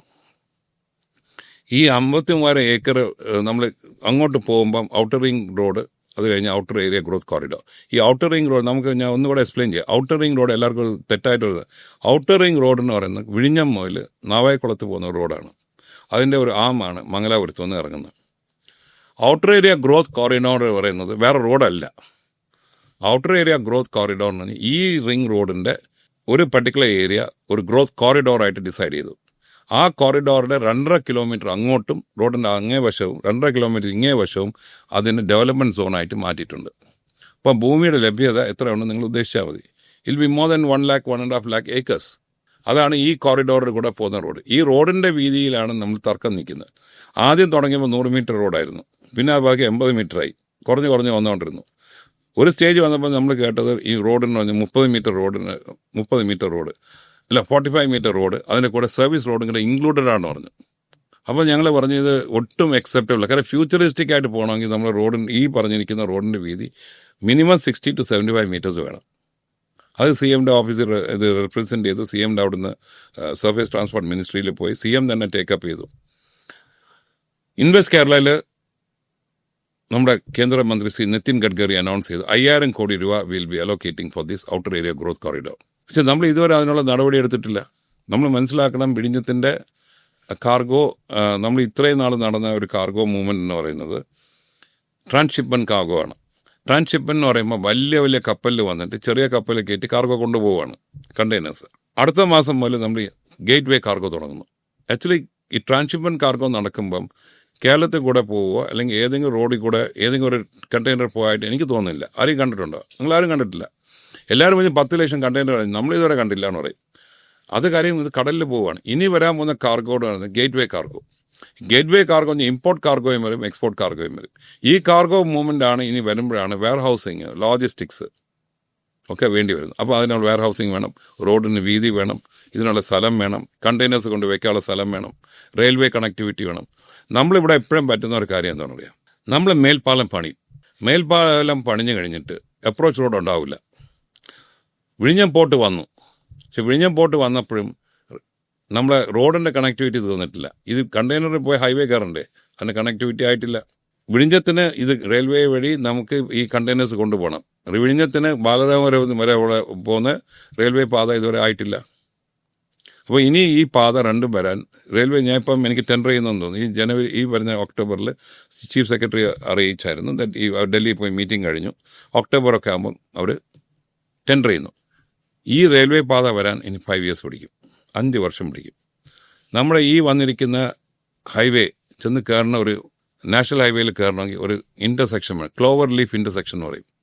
ഈ ക്ലോവർ ലീഫ് ഇൻ്റർസെക്ഷൻ വന്നാൽ മാത്രമേ പെർഫെക്റ്റ് ആയിട്ട് കാർഗോ മൂവ്മെൻ്റ് ആണ്. ഇപ്പം താൽക്കാലികമായിട്ട് ഇപ്പോൾ ഒരു കാർഗോ മൂവ്മെൻറ്റ് വേണ്ടി അവിടെ ഉള്ള സൗകര്യങ്ങൾ ഉണ്ടാക്കി വെക്കുന്നുണ്ട്. പക്ഷെ മറ്റ് ഇൻ്റർസെക്ഷൻ വന്നാൽ മാത്രമേ പ്രോപ്പറായിട്ട് നടക്കുള്ളൂ. ഇൽ ടേക്ക് 5 years. 600 കോടി രൂപ വേണം ആ സെക്ഷൻ ഉണ്ടാക്കാൻ. ഇത് ആര് ചിലവാക്കും? ഹൈവേ ചിലവാക്കോ, അദാനി ചിലവാക്കോ, സംസ്ഥാന സർക്കാർ ഇതിങ്ങനെ സംസാരിച്ചുകൊണ്ടിരിക്കുന്നേ ഉള്ളൂ. ഇതിന് ഇപ്പോഴും ഒരു ക്ലാരിറ്റി വന്നിട്ടില്ല. വിഴിഞ്ഞം ഡെവലപ്മെൻറ്റിലെ ഒരു പ്രോഗ്രസ്സിൽ അങ്ങ് ഹാപ്പിയാണോ? ഒട്ടും ഹാപ്പിയല്ല. കാര്യം പ്രോഗ്രസ് ഹാപ്പി അല്ലാണെങ്കിൽ നമുക്ക് ഇത് എക്സ്പെക്റ്റഡ് ആണ്. നമ്മൾക്ക് ഇപ്പം നമ്മളെ കേരളത്തിലെ എല്ലാ കാര്യവും നമ്മൾ എക്സ്പെക്റ്റഡ് ആണ്. കാലതാമസം ഉണ്ടാവുന്നത് നമുക്കൊക്കെ അറിയാം. വർഷങ്ങളായിട്ട് പറഞ്ഞു കേൾക്കുന്ന മറ്റൊരു പ്രൊജക്റ്റാണ് ലൈറ്റ് മെട്രോ. അപ്പം അതിൻ്റെ ഒരു അലൈൻമെൻറ്റ്, അതിൻ്റെ ഒരു ഡിസൈൻ, ഇതിനെക്കുറിച്ചൊക്കെ ഉള്ള താങ്കളുടെ അഭിപ്രായം എന്താണ്? അതിൽ ഞാൻ ഇൻവോൾവ് ആണ്. നമ്മൾ ലൈറ്റ് മെട്രോ ഞാൻ മെട്രോ ഇല്ല, ആദ്യമേ ഞാൻ വ്യക്തമാക്കാം. നമ്മൾ സംസാരിക്കുന്ന വെറും ഒരു മെട്രോ ആണ്. കഴിഞ്ഞ സെപ്റ്റംബർ 10 ചീഫ് സെക്രട്ടറി ഓഫീസിൽ ഒരു മീറ്റിംഗ് നടന്നു. ആ മീറ്റിങ്ങിൻ്റെ അകത്ത് മെട്രോയുടെ പ്രൊപ്പോസൽസ് അവിടെ പ്രസൻറ്റ് ചെയ്തു. ആ പ്രസൻറ്റ് ചെയ്തത് KMRL ആണ്, കൊച്ചി മെട്രോ റെയിൽ കോർപ്പറേഷൻ. നമ്മൾ കാലാകാലങ്ങളിൽ പറഞ്ഞുകൊണ്ടിരിക്കുന്ന ചേഞ്ചസ് വരുത്താതെയാണ് അവിടെ പ്രസൻറ്റ് ചെയ്തിരിക്കുന്നത്. ഒന്ന്, ഇതിൻ്റെ അലൈൻമെൻറ്റ് ഏതിലെ കൂടെയാണ് നമ്മൾ ചോദിച്ചപ്പോൾ നമ്മൾ പറയുന്നു ഈ അലൈൻമെൻറ്റ് ഒരു കാരണവശാലും കഴക്കൂട്ടം, ഗ്രീൻഫീൽഡ് സ്റ്റേഡിയം, ശ്രീകാര്യം, ഉള്ളൂരല്ല alignment. Kazhakkoottam techno park phase 1, phase 2, phase 3 വന്ന് ആക്കുളം വഴി തിരിഞ്ഞ് ഉള്ളൂര് വന്ന് കയറിയിട്ട് നേരെ മെഡിക്കൽ കോളേജ് വഴി വേണം പോകാൻ. This is the alignment. ഈ പ്രാവശ്യം പ്രസൻറ്റ് ചെയ്തകത്തും ഇത് പഴയ അലൈൻമെൻറ്റാണ് ഇപ്പോഴും ഇട്ടിരിക്കുക. അപ്പോൾ നമ്മൾ പറഞ്ഞത് അക്സെപ്റ്റബിൾ അല്ല. കാര്യം മെട്രോയുടെ ഉദ്ദേശം എന്താണ്? റൈഡർഷിപ്പാണ്. ഏറ്റവും കൂടുതൽ ആൾക്കാർ സഞ്ചരിക്കണം. അപ്പോൾ അത് ഏറ്റവും കൂടുതൽ ആൾക്കാർ സഞ്ചരിക്കുമ്പോൾ ഏറ്റവും കൂടുതൽ വാഹനങ്ങൾ കുറയും റോഡിൽ. That is one. Second thing, നമ്മളെ ഭാഗത്ത് പറഞ്ഞ ഒരു പോയിന്റ്, മെട്രോ അണ്ടർഗ്രൗണ്ട് ആവാം, എബോവ് ദ ഗ്രൗണ്ട് ആവാം. നമ്മൾ ഹൈബ്രിഡാണ് പറയുന്നത്. ഇപ്പോൾ കഴക്കൂട്ടത്തിന് വരുന്ന ഭാഗത്ത് നമ്മളിപ്പോൾ ടെക്നോ പാർക്ക് വഴി പോകുന്ന മെട്രോ മോളിൽ കൂടെ പോട്ട് കുഴപ്പമേ ഇല്ല. പട്ടം കഴിഞ്ഞ് പോകുന്ന metros you can have it underground. From Pattom onwards commercial area starts. Medical college also should be underground. കാരണം രണ്ട് സൈഡിലും കടകളാണ്. അപ്പോൾ ഉള്ളൂർ കഴിഞ്ഞാൽ നേരെ വരുന്ന അണ്ടർഗ്രൗണ്ട് മെട്രോ തന്നെ വരണം. അപ്പോൾ അവരുടെ ഭാഗത്തുള്ള കണ്ടൻഷൻ 470 കോടി രൂപയാവും per kilometre for underground metro. Whereas for the normal metro അവർക്ക് 230 കോടി രൂപയാവുള്ളൂ. ഞങ്ങളുടെ ഭാഗത്ത് ഞങ്ങൾ പേപ്പർ പ്രൊഡ്യൂസ് ചെയ്ത് കൊടുത്ത് അടുത്ത കാലത്ത് ജയ്പൂരിൽ നടന്ന ഒരു മെട്രോ, ഡോക്ടർ തരൂരും പറഞ്ഞു, ചെന്നൈ നടന്ന മെട്രോ 230 കോടി രൂപയ്ക്കാണ് പെർ കിലോമീറ്റർ ചെയ്തിരിക്കുന്നത്. ഇവർ വരുന്ന 470 കോടി രൂപ. അപ്പം ഒരു റിസർച്ച് ചെയ്താണോ പറയുന്നത്, നടക്കാതിരിക്കാൻ വേണ്ടിയാണോ പറയുന്നത്, എനിക്കറിയത്തില്ല. ഞങ്ങളുടെ ഭാഗത്ത് ഞങ്ങൾ ക്ലിയറായിട്ട് പറഞ്ഞിട്ട് മുഖ്യമന്ത്രി സമ്മതിച്ചിട്ടുള്ളതാണ്, തിരുവനന്തപുരം സിറ്റിക്കകത്ത് പോകുന്ന മെട്രോ ഭൂമിയുടെ അടിയിൽ കൂടെ പോയാൽ മതി. കാരണം നമുക്ക് ഹെറിറ്റേജ് ബിൽഡിങ്സ് ഉണ്ട്. സെക്രട്ടേറിയറ്റ് പോലുള്ള പഴയ ഏറ്റവും ഹെറിറ്റേജ് ബിൽഡിങ്സ് ഉള്ളപ്പം അതിൻ്റെ അടിയിൽ കൂടെ പോകുന്നതാണ് നമുക്കെപ്പോഴും ബ്യൂട്ടി ഓഫ് ദി സിറ്റി നിലനിർത്താൻ പറ്റുന്നത്. എവിടെയൊക്കെ ബ്യൂട്ടി ഓഫ് ദി സിറ്റി ഇല്ലാത്ത സ്ഥലത്ത് നമുക്ക് മുകളിൽ കൂടെ പോയിട്ട് കുഴപ്പമില്ല. അതുകൊണ്ടാണ് നമ്മൾ ഹൈബ്രിഡ് എന്ന് പറയുന്നത്. ഹൈബ്രിഡ് മെട്രോ വരുമ്പം ഈ മെട്രോ നമ്മൾ എത്രയും നേരത്തെ സ്റ്റാർട്ട് ചെയ്താൽ ഇത് തീർക്കാൻ ഞാൻ 2 ദിവസം മുമ്പ് ഹൈദരാബാദിൽ പോയിരുന്നു. ഒരു വലിയ കമ്പനിയെ പോയി മീറ്റ് ചെയ്തു. അവർ metro DMRC Delhi metro rail കോർപ്പറേഷനായിട്ട് ഡീൽ ചെയ്യുന്നവരാണ്. അവർ പറയുന്നത് you get this metro to Delhi metro rail corporation. കാരണം ഡൽഹി മെട്രോ റെയിൽ കോർപ്പറേഷൻ ഏറ്റവും നല്ല മെട്രോ എക്സിക്യൂട്ട് ചെയ്യാൻ. You go in talk to them because you get funding. Delhi metro rail corporation അതിൽ ഫണ്ടുണ്ട്. അവർക്ക് ഇന്ത്യൻ റോഡ് ഫണ്ടിങ് ഉണ്ട്, ഇന്ത്യൻ റെയിൽവേ ഫണ്ടിങ് ബോർഡുണ്ട്. അവർക്ക് ഫണ്ട് കൊണ്ടുവരും. ഗവൺമെൻറ് ആരെയും പോയി കാലി പിടിക്കൊന്നും വേണ്ട, ഫണ്ടോടെ കൊണ്ടുവന്ന് അവർ എക്സിക്യൂട്ട് ചെയ്ത് തരും എന്നാണ് അവർ പറയുന്നത്. അപ്പം ഈ മെട്രോയുടെ കാര്യത്തിന് ഇപ്പോൾ എനിക്ക് തോന്നുന്നു ഇലക്ഷന് മുമ്പ് തന്നെ തീരുമാനം വരും. അതിന് തീർച്ചയായിട്ടും അത് അനൗൺസ്മെൻ്റ് ഉണ്ടാവും. ഈ അലൈൻമെൻറ്റ് കൂടെ കറക്റ്റ് ചെയ്ത് കഴിഞ്ഞാൽ മെട്രോയുടെ ഏത് മോഡലാണ്, ഹൈബ്രിഡ് മോഡലാണോ ടോട്ടലി അണ്ടർഗ്രൗണ്ട് ആണ്. കാരണം ഈ അണ്ടർഗ്രൗണ്ട് മെട്രോയുടെ ഒരു ഏറ്റവും വലിയ നമുക്ക് ബെനിഫിറ്റ് എന്ന് പറയുന്നത് ഭൂമി ഏറ്റെടുക്കേണ്ടി വരുന്നില്ല. കാരണം ഭൂമി നിലവിലുള്ള റോഡിൻ്റെ അടിയിൽ കൂടെ പോകുന്നത്. 2 സൈഡിലെ കച്ചവടക്കാർക്കും തടസ്സങ്ങളില്ല. അവരുടെ കച്ചവടം നിലനിന്ന് തന്നെ പോകും. കാര്യം കൊച്ചി മെട്രോ വന്നപ്പം 2 സൈഡിലെ കച്ചവടക്കാർക്കും കച്ചവടം പോയി. പലരും കട പൂട്ടി, പലരും തിരിച്ച് വന്നിട്ട് പോലും ഇല്ല. അത് കണ്ട് പഠിച്ചിട്ട് നമ്മൾ ഒരിക്കലും അങ്ങനെ ഒരു സാധനം കൊണ്ടുവരാതിരിക്കുക. ഒന്ന്. രണ്ടാമത് ട്രാഫിക് ബ്ലോക്ക്സ് ഇല്ലാതിരിക്കും. കാര്യം ട്രാഫിക് എങ്ങനെ ഓടുന്നു അതേപോലെ ഓടിക്കൊണ്ടിരിക്കും. ഇതാണ് നമ്മൾ ഉദ്ദേശിക്കുന്നത്. സോ ഈ മെട്രോ എന്ന് പറഞ്ഞ സാധനത്തിനകത്ത് ലൈറ്റ് മെട്രോ അല്ല, നമ്മൾ പറയുന്നത് normal metro which can carry people from one end. നമ്മൾ ഇപ്പോൾ തൽക്കാലം ഇപ്പോൾ അവർ പറയുന്നത് പാപ്പനംകോട് വരെയാണ്. പാപ്പനംകോടെങ്കിൽ പാപ്പനംകോട് ആദ്യം തുടങ്ങിവിട്. കഴക്കൂട്ടം ടു പാപ്പനംകോടാണെങ്കിൽ പാപ്പനംകോട് തുടങ്ങി വിട്ട ശേഷം നമുക്ക് എക്സ്പെൻഡ് ചെയ്ത് അതിനെ ബാലരാപുരം നേറ്റിങ്ങര കൊണ്ടുപോകുമോ അല്ലെങ്കിൽ ഇവിടുന്ന് ആറ്റിങ്ങൽ കൊണ്ടുപോകുമോ എന്നുള്ള കാര്യം നമുക്ക് ഡിസൈഡ് ചെയ്യാം. ഒരു സൈഡ് നമുക്ക് എയർപോർട്ട് റെയിൽവേ സ്റ്റേഷൻ കവർ ചെയ്ത് ഈ സ്പോട്ട് വഴി പോകുന്നത് ആണ് നമ്മൾ ഉദ്ദേശിക്കുന്നത്. ഇതാണ് നമ്മൾ കൊടുത്ത സജഷൻ. കൊച്ചിയിലെ ഒരു എക്സിക്യൂട്ടീവ് സ്ഥിതി വെച്ചിട്ട് അവിടെ വേണ്ടത്ര കമ്മ്യൂട്ടേഴ്സ് ഉണ്ടോ, അത് ലാഭത്തിലാണോ? അതുപോലെ ഒരു കമ്മ്യൂട്ടേഴ്സിനെ അല്ലെങ്കിൽ കൂടുതൽ ഇവിടെ കിട്ടുമോ? ഇവിടെ കൂടുതൽ കിട്ടും. എന്താണ് ഒരു കണക്ക്? കൊച്ചി മെട്രോയിലെ ആൾക്കാർക്ക് കുറവൊന്നുമില്ല. നല്ല രീതിയിൽ ആൾക്കാർ കയറി. കാര്യം ഒരു പോയിന്റിന് വേറെ പോയിന്റ് എത്താനായിട്ട് ഭയങ്കര കാലതാമസമുണ്ട്. ഓട്ടോയിൽ പോലും കയറി എത്തില്ല. നമ്മൾ കാർ എടുത്തുകൊണ്ട് പോയാൽ പാർക്കിംഗ് ഇല്ല. അപ്പോൾ അങ്ങനെ നോക്കുക, കൊച്ചിൻ മെട്രോ ഇപ്പോൾ ലാഭത്തിൽ കൂടെ പോകുന്നതുകൊണ്ടാണല്ലോ അവർ അടുത്ത ലിങ്ക് വരെ അവർ പ്രൊമോട്ട് ചെയ്ത് അടുത്ത ലിങ്ക് വരെ കൊണ്ടുവരികയാണ്, എയർപോർട്ടിലേക്ക് കൊണ്ടുപോവുക. സോ മെട്രോ റൈഡർഷിപ്പ് ഡിപ്പെൻഡബിളാണ്. നമ്മളിപ്പം ഒരു കാര്യം മനസ്സിലായി. ഞാൻ ഇന്നാലെ നമ്മളിപ്പം വന്ദേ ഭാരത്തിൽ കയറി. അപ്പോൾ ആ ഡിവിഷണൽ റെയിൽവേ മാനേജർ ഉണ്ടായിരുന്നു. അദ്ദേഹം പറയായിരുന്നു, this is the only train in India, Vande Bharat, which is full, including executive class. All the train is full, but executive class is also full. In no state in India executive class is full. നമുക്ക് സീറ്റില്ല. So ഇവിടെ ആൾക്കാർക്ക് സഞ്ചരിക്കാൻ താല്പര്യമുണ്ട്. ഒരു point ഇപ്പോൾ നമ്മൾ for example കഴക്കൂട്ടത്തിന് നമ്മൾ പാപ്പനംകോട് പോകണമെങ്കിൽ കാറിൽ പോയാൽ എടുക്കുന്ന നേരത്തിനായാലും പകുതി നേരം മതി ഈ മെട്രോ കയറി എത്തുമെങ്കിൽ ആൾക്കാർ മെട്രോയിലേ പോവുള്ളൂ.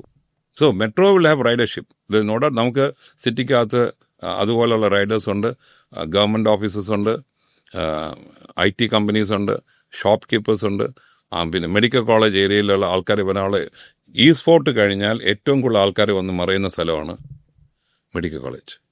കാരണം അവിടെ Chitra medical centre, SIT, paramedical colleges എല്ലാം അവിടെ കിടക്കുക.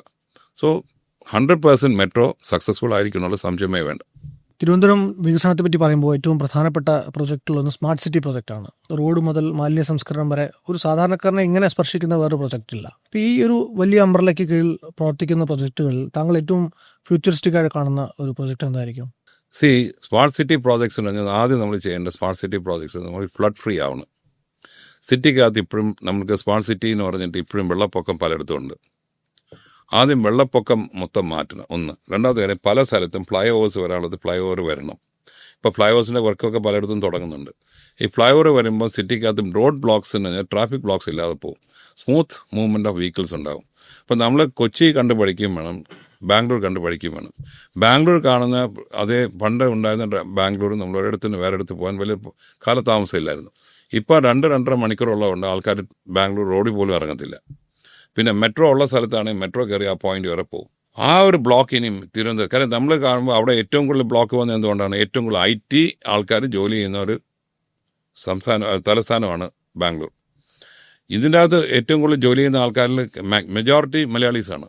അവിടെ ഈ ബ്ലോക്ക് കാണുമ്പോൾ ആൾക്കാർ ഇപ്പോൾ എന്ത് ചെയ്യുന്നു, ഈ അവർ ജോലി ചെയ്യുന്ന സ്ഥലത്തിൻ്റെ അടുത്ത് തന്നെ PG ആയിട്ടോ പേയിങ് ഗസ്റ്റ് ആയിട്ടോ അല്ലെങ്കിൽ ഹോസ്റ്റലായിട്ടോ എടുത്താണ് താമസിക്കുന്നത്. നമുക്ക് അങ്ങനെ സിറ്റുവേഷൻ ഇവിടെ വരാൻ പാടില്ല. നമ്മൾ പ്രോപ്പറായിട്ടുള്ള റോഡ് ബ്ലോക്ക്സ് വരുന്ന സ്ഥലത്ത് ഹൈവേ ഫ്ലൈ ഓവർ കൊടുക്കുക, മെട്രോ വരുന്നിടത്ത് മെട്രോ കൊടുക്കുക, റോഡിന് വീതി. ഇപ്പോൾ നമ്മൾ വട്ടിയൂർക്കാവ് റോഡ് ഇപ്പോൾ ഫോർ എക്സാമ്പിൾ നിങ്ങളെല്ലാം കണ്ടു കാണും, അത് വീതി കൂട്ടിക്കൊണ്ടിരിക്കുക. വീതി കൂട്ടാൻ പറ്റുന്ന സ്ഥലത്ത് വീതി കൂട്ടുക. ഇപ്പോൾ ബാലരാമപുര റോഡ് വീതി കൂട്ടിക്കൊണ്ടിരിക്കുക, പേരുക്കട വഴയില റോഡ് വീതി കൂട്ടിക്കൊണ്ടിരിക്കുക. നമ്മൾ മാക്സിമം വീതി കൂട്ടുക, റോഡ് അക്കോമഡേറ്റ് ചെയ്യുക. കൂടാതെ ഈ വന്നിരിക്കുന്ന നമ്മൾ കാണുന്ന ഫ്ലൈ ഓവേഴ്സും കൂടെ കൊടുത്തു കഴിഞ്ഞാൽ സിറ്റിക്കകത്ത് അടുത്ത ഫ്യൂ ഇയേഴ്സിനകത്ത് നമുക്കൊരുവിധം പിടിച്ചു നിൽക്കാൻ പറ്റുന്ന രീതിയിൽ കൊച്ചിയെ പോലെ ബ്ലോക്കും വരില്ല, ബാംഗ്ലൂർ പോലെ മോശമായിട്ടുള്ള ബ്ലോക്കും വരില്ല. നമുക്കിങ്ങനെ ഒരു IT പൊട്ടൻഷ്യൽ ഉണ്ടായിരുന്നിട്ടും തിരുവനന്തപുരം എന്തുകൊണ്ടാണ് ഒരു IT ഹബ് എന്നുള്ള നിലയ്ക്ക് അങ്ങനെ ഒരു ഡെവലപ്മെന്റ് ആർജിക്കാതിരുന്നത്? ആദ്യം നമ്മൾ അതിനെ ഫോക്കസ് ചെയ്ത് പോയിട്ട്, ഞാൻ നേരത്തെ പറഞ്ഞില്ലേ, നമ്മളെല്ലാം തുടങ്ങി വിടാൻ മിടുക്കന്മാരാ. 1990-91 തുടങ്ങിയതാണ് ഫസ്റ്റ് ഇന്ത്യയിൽ. ചിന്തിക്കുന്ന പല സംസ്ഥാനവും IT പാർക്ക് എന്താണ് അറിഞ്ഞൂടാത്ത ആൾക്കാരായിരുന്നു. അങ്ങനെ ഒരു വാക്കേ കേൾക്കാത്ത ആൾക്കാരാണ്. അങ്ങനെ ഒരു വാക്ക് KPP നമ്പ്യാർ ഒരു IT പാർക്ക് എന്ന് പറഞ്ഞ കോൺസെപ്റ്റ് കൊണ്ടുവന്ന് ഇവിടെ തിരുവനന്തപുരത്ത് ഇറക്കുമ്പം അതിനെ ക്യാപിറ്റലൈസ് ചെയ്ത് നമ്മൾ മുന്നോട്ട് പോയില്ല.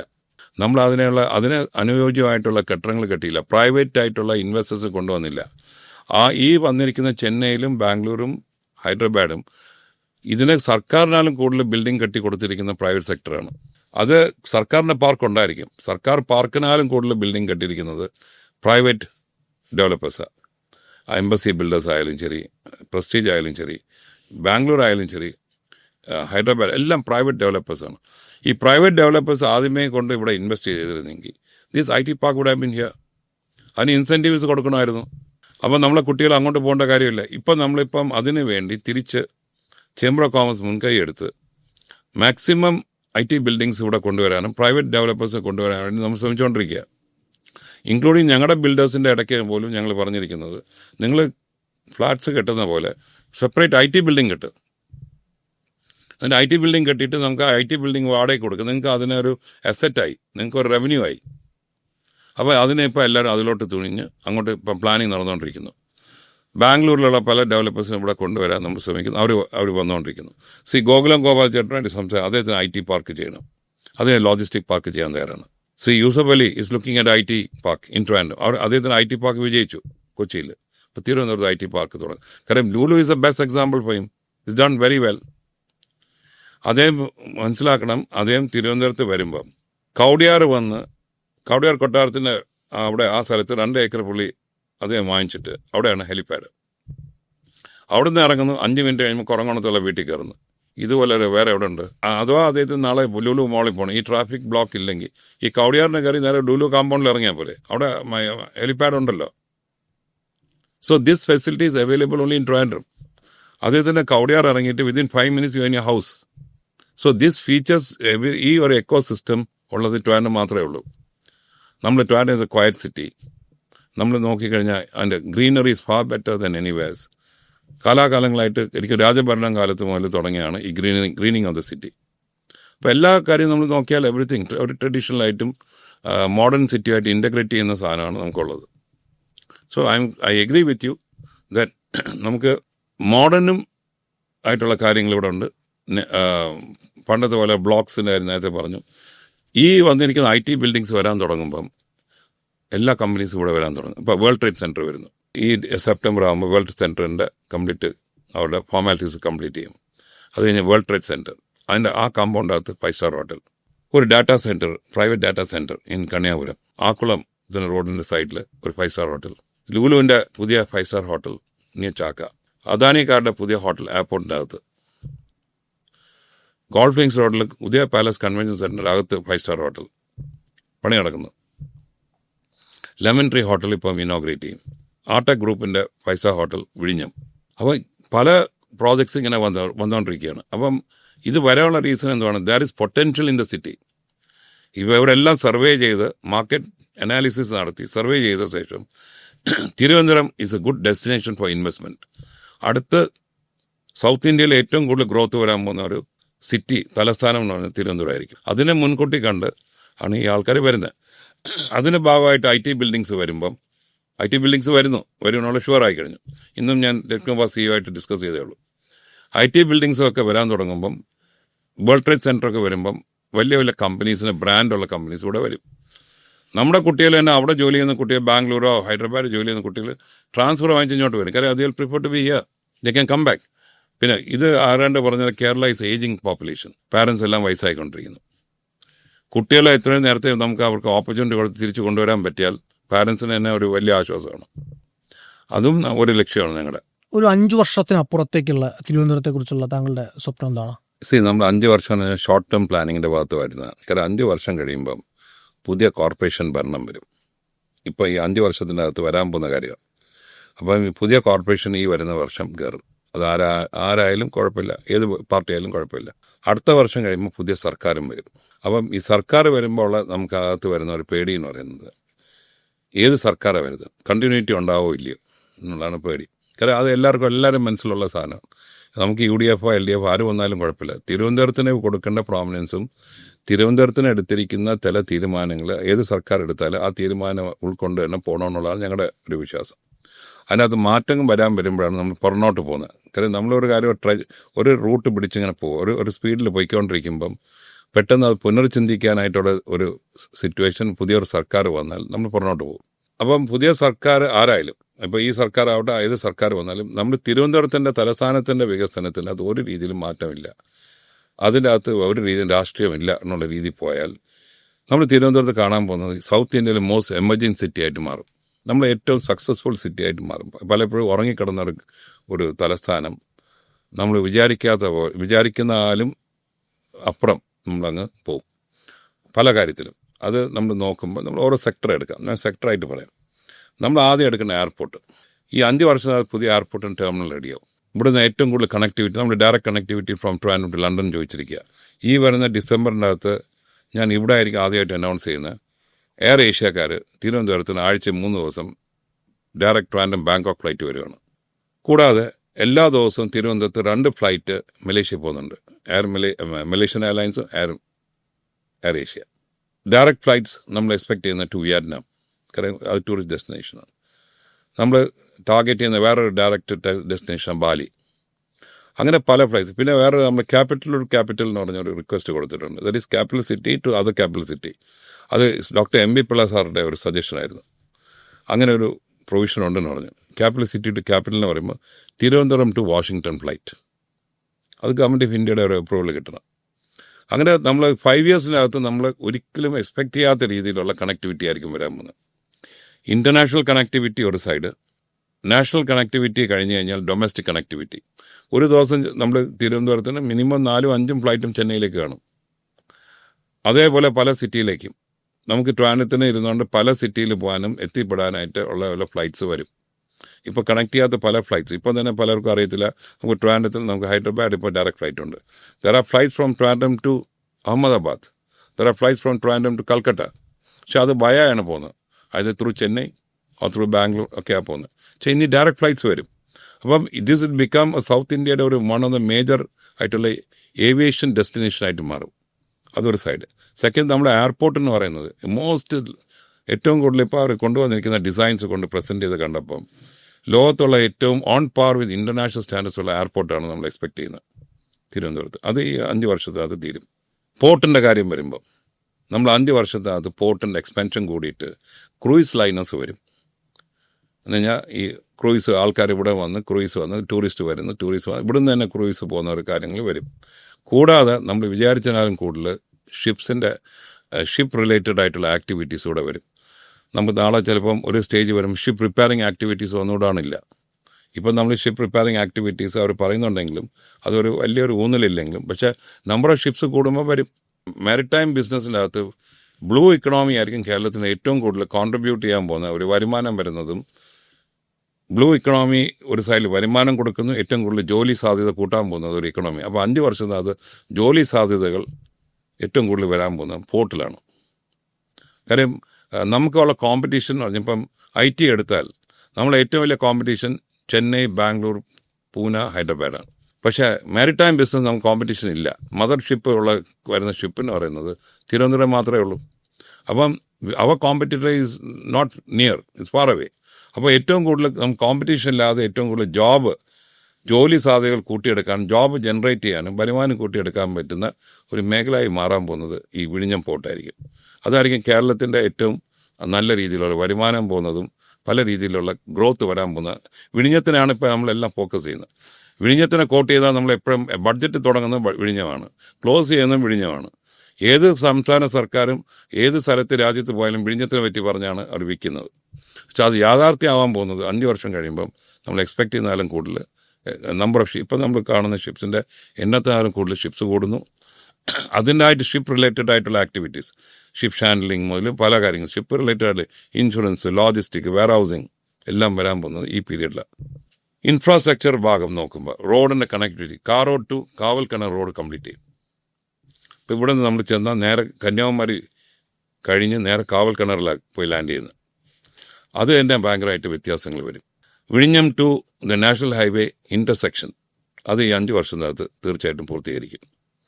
ക്ലോവർ ഇൻ്റർസെക്ഷൻ, റെയിൽവേ നമ്മൾ നേരത്തെ പറഞ്ഞ പോലെ 5 വർഷത്തിനകത്ത് നമ്മൾ വിഴിഞ്ഞം to Balaramapuram railway underground railway ലൈന് കംപ്ലീറ്റ് ചെയ്യും.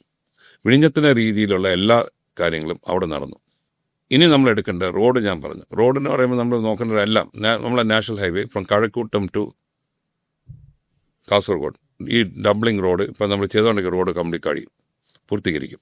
അടുത്ത 1 ഇയറിനകത്ത് തന്നെ ഈ റോഡെല്ലാം കംപ്ലീറ്റ് ആവും. അപ്പോൾ നമുക്ക് റോഡ് 5 വർഷത്തിനകത്ത് നടക്കുന്ന കാര്യങ്ങളെല്ലാം റോഡിൻ്റെ ഭാഗത്ത് നമ്മൾ ഇവിടുത്തെ റോഡ് ഇങ്ങോട്ടുള്ള റോഡ് കംപ്ലീറ്റ് ചെയ്യുന്നു, അങ്ങോട്ടുള്ള റോഡും കംപ്ലീറ്റ് ആവുന്നു. റെയിൽവേ നമുക്ക് 1 വർഷത്തിനകത്ത് Thiruvananthapuram Kanyakumari line doubling complete ചെയ്യും. ഞങ്ങൾ റെയിൽവേക്കാരുമായിട്ട് ചർച്ച ചെയ്തപ്പം പുതിയ റെയിൽവേ ലൈൻസ് ഇവിടെ ഇടാൻ തയ്യാറാണ്. അവിടെ Vande Bharat Chennai will be extend to Trivandrum. അവർ 8 മണിക്കൂർ എടുക്കുമെന്നൊക്കെയാണ് പറയുന്നത്. പിന്നെ വന്ദേ ഭാരത് സ്ലീപ്പർ ഇപ്പം നമ്മളെ സ്റ്റേറ്റിനകത്തില്ല. തിരുവനന്തപുരത്തിന് വന്ദേ ഭാരത് സ്ലീപ്പറൊക്കെ വരാനായിട്ട് ത്രൂ നാഗർകോയിൽ വരും. Vande Bharat metro to metro ആ ട്രെയിൻ വരാൻ ചാൻസ്. കാരണം ഇനി ഏറ്റവും കൂടുതൽ ട്രെയിൻ സർവീസ് വരാൻ പോകുന്നത് തിരുവനന്തപുരം ത്രൂ കന്യാകുമാരി ലൈനിലായിരിക്കും. കാരണം നമ്മൾ ഡബ്ലിംഗ് കഴിയുമ്പം ഇത് സാച്ചുറേറ്റഡ് അല്ല, ഈ ലൈൻ ബിസിയല്ല. കേരളത്തിൻ്റെ അകത്തുള്ള ലൈന് 95-98% വരെ സാച്ചുറേറ്റഡ് ആണ്. പുതിയ ലൈന് വന്നാൽ മാത്രമേ നമുക്ക് മൂന്നാമത്തെ ലൈൻ വന്നാൽ മാത്രമേ കേരളത്തിൽ പുതിയ ട്രെയിൻ ഓട്ടം കൂട്ടാൻ പറ്റുള്ളൂ. അത് ഈ 5 വർഷത്തിനകത്ത് വരാൻ പോകുന്നില്ല. ഒന്ന് ചെയ്യാൻ പറ്റുന്ന 5 വർഷം ചെയ്യാൻ പറ്റുന്ന ട്രെയിനിൻ്റെ സ്പീഡ് കൂട്ടാം. ഇപ്പം നിലവിലുള്ള സ്പീഡ് 60-65 കിലോമീറ്റർ പോകുന്ന സ്പീഡാണ്. 600 മുകളിലുള്ള ബെൻഡുണ്ട്. ഈ 5 വർഷം ബെൻഡ് നൂത്തെടുത്താൽ എല്ലാ ട്രെയിനിൻ്റെ സ്പീഡ് കൂടും. 5 വർഷത്തിനകത്ത് കായംകുളം സിഗ്നലിംഗ് സിസ്റ്റം വരും. 5 വർഷത്തിനകത്ത് ആലപ്പി എറണാകുളം ഡബ്ലിംഗ് കംപ്ലീറ്റ് ചെയ്യും. ഇത് കംപ്ലീറ്റ് ചെയ്യുമ്പോൾ എല്ലാ ട്രെയിനിൻ്റെ സ്പീഡ് 1/2 മണിക്കൂർ മുതൽ 3/4 മണിക്കൂർ വരെ കുറയും. അപ്പം പുതിയ ട്രെയിൻ കയറ്റാനായിട്ടുള്ള സാധ്യത വരുന്നു. മൂന്നാമത്തെ ലൈൻ കേരളത്തിൽ ഇടണമെങ്കിൽ 5 വർഷം നടക്കാൻ പോകുന്ന കാര്യമല്ല. ഇനിയും ഭൂമി ഏറ്റെടുക്കാറുണ്ട്. റെയിൽവേക്കാരുടെ കുറേ ഭൂമിയുണ്ട്, അല്ലാതെ പുതിയ ഭൂമി വരത്തില്ല. ഇൻലാൻഡ് വാട്ടർവേസ് അത് കംപ്ലീറ്റ് ഇപ്പോൾ ഡ്രഡ്ജിങ് കംപ്ലീറ്റ് ചെയ്ത് ഇൻലാൻഡ് വാട്ടർവേസ് നാവിഗബിൾ ആക്കും. അപ്പോൾ അതൊരു വലിയൊരു മാറ്റം വരുന്നു. നമ്മളെ കോസ്റ്റൽ ഇൻലാൻഡ് ഇപ്പോൾ നമ്മൾ മാരിടൈം ബോർഡിൻ്റെ കീഴിലാണ് inland coastal ways, inland seaway. നമ്മളിപ്പം കോസ്റ്റൽ ആയിട്ടുള്ള കോസ്റ്റ് വഴിയുള്ള ഫെറി ലൈൻസ്, പുതിയ കപ്പൽ വരും. കാര്യം 100% ആളെ ഇവിടെ മുതൽ ഇപ്പോൾ നമുക്ക് റെയിൽവേ സ്റ്റേഷനിൽ പോയി ട്രെയിൻ കയറുന്ന പോലെ തന്നെ വിഴിഞ്ഞത്ത് പോയി കപ്പൽ കയറി കോഴിക്കോടോ കൊച്ചിയിലോ പോയി ഇറങ്ങാനായിട്ടുള്ള കപ്പൽ സർവീസോ ഫെറി സർവീസോ ഉണ്ടാകും. ഇതെല്ലാം വരുന്ന 5 ഇയേഴ്സിൻ്റെ അകത്ത്. അപ്പോൾ 5 ഇയേഴ്സിൻ്റെ അകത്ത് കണക്ടിവിറ്റി വൈസ് നമുക്ക് ഒരു രീതിയിലും സംശയമില്ല. കാരണം ഇതെല്ലാം വരും. കാരണം 5 വർഷം കൂടുതൽ വരേണ്ട കാര്യമില്ല. ആ 5 വർഷത്തിനകത്ത് ഏറ്റവും കൂടുതൽ ജോലി സാധ്യത ഉണ്ടാക്കാൻ പോകുന്ന ഒരു മേഖലയാണ് IT മേഖല. ഇപ്പം കാണുന്ന എല്ലാ കെട്ടിടങ്ങളും കംപ്ലീറ്റ് ആവും. നമ്മൾ 1 ലക്ഷം പേര് ഇപ്പം ജോലി ചെയ്യുന്നതെന്ന് പറയുന്നത് ഇതിൻ്റെ ഇരട്ടിയുടെ അല്ലെങ്കിൽ 1.5 ഇരട്ടി 2 ഇരട്ടി ആൾക്കാർ ഇങ്ങോട്ട് മാറും. പുതിയ ജോലി ഉണ്ടാവും, അല്ല ജോലി വരുന്നു. സ്റ്റാർട്ടപ്സ്, ഏറ്റവും കൂടുതൽ സ്റ്റാർട്ടപ്സ് ഇപ്പോൾ വന്നുകൊണ്ടിരിക്കുകയാണ്. ചെറുപ്പക്കാരെ പിള്ളേർ സ്റ്റാർട്ടപ്പിൽ വരുന്നു. യങ് എൻ്റർപ്രണേഴ്സ് കൂടുതൽ വന്നുകൊണ്ടിരിക്കുന്നു. MSME വന്നുകൊണ്ടിരിക്കുന്നു. ട്രിവാൻഡ്രം തിരുനെൽവേലി ഇൻഡസ്ട്രിയൽ കോറിഡോർ വരും. ആ കോറിഡോറാണ് ഇനി വരാൻ പോകുന്ന ഏറ്റവും വലിയ കോറിഡോർ. ഏറ്റവും കൂടുതൽ വ്യവസായം വരാൻ പോകുന്ന ഒരു കോറിഡോറാണ് അത്. നമ്മൾ തമിഴ്നാട് സർക്കാരുമായിട്ട് സംസാരിച്ചു, മുഖ്യമന്ത്രിയെ കണ്ടിരുന്നു, കഴിഞ്ഞ പ്രാവശ്യം റിക്വസ്റ്റ് കൊടുത്തു. അവർക്കും താല്പര്യമുണ്ട് ഈ ഒരു കോറിഡോർ വരാൻ, ഇൻഡസ്ട്രിയൽ കോറിഡോർ. 5 വർഷത്തിനകത്ത് നമ്മുടെ ഔട്ടർ ഏരിയ ഗ്രോത്ത് കോറിഡോർ ഒരു ഫേസെങ്കിലും കംപ്ലീറ്റ് ചെയ്തിരിക്കും. ഔട്ടർ റിംഗ് റോഡുണ്ടെങ്കിലും ഒന്ന് പ്രോപ്പർട്ടി അക്വിസിഷൻ കംപ്ലീറ്റ് ചെയ്യണം, റോഡ് ഫോർമേഷനെങ്കിലും തീർത്തിരിക്കുന്നുള്ളതാണ് ഞങ്ങളുടെ വിശ്വാസം. അപ്പോൾ അങ്ങനെ വരുമ്പം പുതിയ പ്രോജക്ട്സ് വരാനുള്ള സാധ്യത കൂടി. ഈ വ്യവസായ രംഗത്തും അതുപോലെ ടൂറിസം രംഗത്തും PPP മോഡൽസ് വളരെയധികം ഇപ്പം പ്രൊമോട്ട് ചെയ്യുന്നുണ്ട് ഗവൺമെൻറ് തന്നെ. അപ്പോൾ അതിൽ ഈ നമ്മൾ ചേംബർ ഓഫ് കോമേഴ്സിൻ്റെ റോൾ എന്തായിരിക്കും? അതുപോലെ PP മോഡൽ നമ്മളെ ജോബിന് പറഞ്ഞാൽ വി ആർ ബേസിക്കലി ഫെസിലിറ്റേറ്റർ. ഇപ്പോൾ അതായത് 24-ാം തീയതി US കോൺസുൽ ജനറൽ ട്രിവാൻഡ്രത്ത് വരുന്നു. അദ്ദേഹം നമ്മളായിട്ടുള്ള മീറ്റിംഗ് വഹിച്ചിരിക്കും, നമ്മുടെ ഡിന്നർ മീറ്റിംഗ്. നമ്മൾ അതിന് US ആയിട്ടുള്ള ചേർന്ന് ചെയ്യാൻ ബിസിനസ് ചെയ്യാൻ താല്പര്യമുള്ള ആൾക്കാരെ മാത്രമേ ക്ഷണിക്കുന്നുള്ളൂ. 10, 50, 60 പേരുണ്ട്. അപ്പോൾ നമ്മൾ അവരായിട്ട് സംസാരിക്കുന്ന ഏരിയ അവർ ചോദിച്ചത് can we meet people who are in defence ministers. Defence ചെയ്യുന്ന ബിസിനസ് ചെയ്യുന്ന ആൾക്കാരെ കാണാൻ അവർക്ക് താല്പര്യമുണ്ട്. So Trivandrum can be a defence hub. ഇപ്പോൾ നമ്മുടെ സ്പേസ് പാർക്ക് വരുന്നു. ഇപ്പോൾ നമ്മൾ ടെക്നോ സിറ്റിയിൽ സ്പേസ് പാർക്ക് വരുന്നു. ആ സ്പേസ് പാർക്കിൽ തന്നെ നാളെ നമുക്ക് വേണ്ടി വരുന്ന ലോഞ്ചിങ് പാഡ് മുതൽ പ്രൈവറ്റ് സ്പേസ് റിക്വയർമെൻറ്റ്സ് ഉള്ള എല്ലാ സാധനവും സ്പേസ് പാർക്കിൽ വരുന്നു. ആൻഡ് അത് ഡോക്ടർ സോമനാഥ് പറഞ്ഞ പോലെ ആ space park will be one of the money spinners for Kerala. എത്ര crores and crores of business of investments അവിടെ വരും. കാര്യം ചന്ദ്രയാൻ മുതലുള്ള പ്രോജക്ട്സിനൊക്കെ സപ്ലൈ ചെയ്യേണ്ട ഒരു കാര്യം. ഗവൺമെൻറ് എല്ലാം ബിസിനസ് മാറിക്കൊണ്ടിരിക്കുക. കേന്ദ്ര ഗവൺമെൻറ് എല്ലാം ഡിസ്ഇൻവെസ്റ്റ് ചെയ്യണം. സംസ്ഥാന സർക്കാരും ഡിസ്ഇൻവെസ്റ്റ്മെൻറ്റ് തുടങ്ങണം. കാരണം സംസ്ഥാന സർക്കാർ ലാഭമുള്ള സാധനം കെട്ടിപ്പിടിച്ചുകൊണ്ട് വെച്ചാൽ മതി. അതിൻ്റെ അകത്ത് പോലും സംസ്ഥാന സർക്കാർ കുറച്ച് ഡിസ്ഇൻവെസ്റ്റ് ചെയ്തിട്ട് പ്രൈവറ്റ് ഇക്വിറ്റി കൊണ്ടുവരണം, PPP ആക്കണം. അങ്ങനെ വരുമ്പോൾ for example you take CIAL government കൺട്രോളാണ് ഗവൺമെൻറ് പറഞ്ഞെങ്കിലും 26% എങ്ങനെയുള്ളൂ ഗവൺമെൻറ്റിന്. സർക്കാരിൻ്റെ കൺട്രോളാണ്. Posting of the officer is sarkar, but the whole ownership lies with private people. അപ്പോൾ ഗവൺമെൻറ് അത് disinvest. For example Kerala automobiles land കിടക്കുന്നു. ആ ലാൻഡ് കൊണ്ട് നമുക്ക് അതിനെ കൊണ്ട് യൂട്ടിലൈസ് ചെയ്ത് കുറച്ചുകൂടെ ഓട്ടോമൊബൈൽ റിലേറ്റഡ് ആയിട്ടുള്ള ഇൻഡസ്ട്രീസ് കൊണ്ടുവരാം. ഇപ്പോൾ എല്ലാം ഫോർ എക്സാമ്പിൾ EV വെഹിക്കിൾസ് ആണ്. EV റിലേറ്റഡ് ആയിട്ടുള്ള ബാറ്ററി പ്രൊഡക്ഷനോ ഒക്കെ കൊണ്ടുവരാൻ പറ്റുന്ന കാര്യങ്ങളാണ്. അപ്പോൾ 100% ഗവൺമെൻറ് ചിന്തയിലും ചിന്തിച്ച് മാറുന്നു. കാര്യം ഈസ് ഓഫ് ഡൂയിങ് ബിസിനസ് കേരളത്തിൽ നമ്മൾ നന്നായി വന്നു. ഈസ് ഓഫ് ഡൂയിങ് ബിസിനസ് 2ാം ഘട്ടം വരുന്നു. ഗവൺമെൻറ് ഇന്ത്യ പുതിയ 2 കാര്യങ്ങൾ കൊണ്ടുവന്നിട്ടുണ്ട്. Cost of doing business. Cost of doing business കേരളമാണ് കുറവ് compared to Tamil Nadu any other state. Because അവിടെ കൈക്കൂലിയുടെ എണ്ണം നോക്കിയാൽ ഒരിക്കലും നമുക്ക് താരതമ്യപ്പെടുത്തി നോക്കാൻ പറ്റില്ല. കേരളം ഏറ്റവും കുറവാണ്. പിന്നെ ഹാപ്പിനെസ് ഇൻ ഡൂയിങ് ബിസിനസ്, ഇവിടെയാണ് നമ്മൾ വിജയിക്കേണ്ടത്. നമ്മൾ ഹാപ്പിനെസ് ഇൻ ഡൂയിങ് ബിസിനസ് വിജയിച്ചാൽ ഏത് ഇൻഡസ്ട്രിയും ഏത് ഓർഗനൈസേഷൻ കേരളത്തിൽ വരും, തിരുവനന്തപുരത്ത് വരും. കാരണം Thiruvananthapuram is now going to be the hub of activities. Hub ആകുമ്പം എന്ത് പറ്റുന്നു, you have everything in that place. നമുക്ക് ഏത് രീതിയിൽ നോക്കിയാലും ഗവൺമെൻറ് തൊട്ടടുത്ത്, you have the seat of power. നമ്മൾ ഭരണകേന്ദ്രം അവിടെയാണ്. അപ്പം നമ്മൾ ഭരണകേന്ദ്രം എവിടെ ഇരിക്കുന്നു, ഏറ്റവും ക്വിക്കായിട്ട് ഡിസിഷൻസ് വേണം. ആ ഡിസിഷന് വേണ്ടി വരുമ്പം സീറ്റ് ഓഫ് പവർ ഇവിടെ ഉണ്ട്. അപ്പം ഈ 5 yearsൻ്റെ അകത്ത് നമ്മൾ കാണാൻ പോകുന്നത്, നമ്മളിപ്പം കണ്ടോണ്ടിരിക്കും, നമ്മളിപ്പോൾ സംസാരിക്കുന്നു. നൗ ഫ്രം ടുഡേ അടുത്ത 5 വർഷം നമ്മൾ തിരിച്ചിരുന്ന് ഒന്നും കൂടെ സംസാരിക്കുമ്പോൾ തിരിഞ്ഞു നോക്കുമ്പം നമ്മൾ ഇന്ന് സംസാരിച്ച കാര്യത്തിന് ചിലപ്പം ഇതിനാൽ ഇരട്ടിയായിട്ടുള്ള മാറ്റം വന്നിരിക്കും എന്നുള്ള എൻ്റെ വിശ്വാസം. പക്ഷേ ഇതിൻ്റെ അകത്ത് നമ്മൾ ചേംബർ ഓഫ് കോമേഴ്സ് മാത്രം വിചാരിച്ചാൽ നടക്കില്ല, ഞാൻ മാത്രം വിചാരിച്ചാൽ നടക്കത്തില്ല. തിരുവനന്തപുരത്ത് താമസിക്കുന്ന എല്ലാവരും വിചാരിക്കണം. എല്ലാം സർക്കാർ ചെയ്യണമെന്ന് കാത്തിരുന്നാൽ നടക്കില്ല. നമ്മളെല്ലാവരും കൈകോർത്താൽ തിരുവനന്തപുരത്തിന് നല്ല രീതിയിൽ എത്തിക്കാൻ പറ്റുന്ന സ്ഥലത്ത് എത്തിക്കാൻ പറ്റും. നമ്മൾ നെഗറ്റീവായിട്ട് തിരുവനന്തപുരത്തെ പറ്റി പറയാതിരിക്കുക. സോഷ്യൽ മീഡിയ കാര്യത്തിൽ ഞങ്ങൾ പറഞ്ഞിട്ടുണ്ട്, നിങ്ങൾ സോഷ്യൽ മീഡിയ പ്രൊമോട്ട് ചെയ്തോളൂ, തിരുവനന്തപുരത്തിനെ പറ്റി ചിത്രീകരിക്കുമ്പം മോശമായിട്ട് രീതി കൊടുക്കാതിരിക്കുക. നമ്മൾ നല്ല രീതിയിൽ നമ്മളെ കേരളത്തിൻ്റെ ഏറ്റവും വലിയ സാധ്യതയുള്ള, ഏറ്റവും കൂടുതൽ വളർച്ചയുള്ളൊരു തലസ്ഥാനം അല്ലെങ്കിൽ സിറ്റിയാണ് തിരുവനന്തപുരം എന്നുള്ള രീതി കൊടുക്കുക. നമുക്ക് മാത്രമല്ല, ലോകത്തിരിക്കുന്ന മലയാളീസിന് കൊടുത്താൽ ആ വാർത്ത എല്ലായിടത്തും പോകും. അങ്ങനെ വരുമ്പം തിരുവനന്തപുരം ഒരു വലിയൊരു rising city of the southern India in the next 5 years നമ്മളവിടെ എത്തിയിരിക്കും, സംശയമേ വേണ്ട.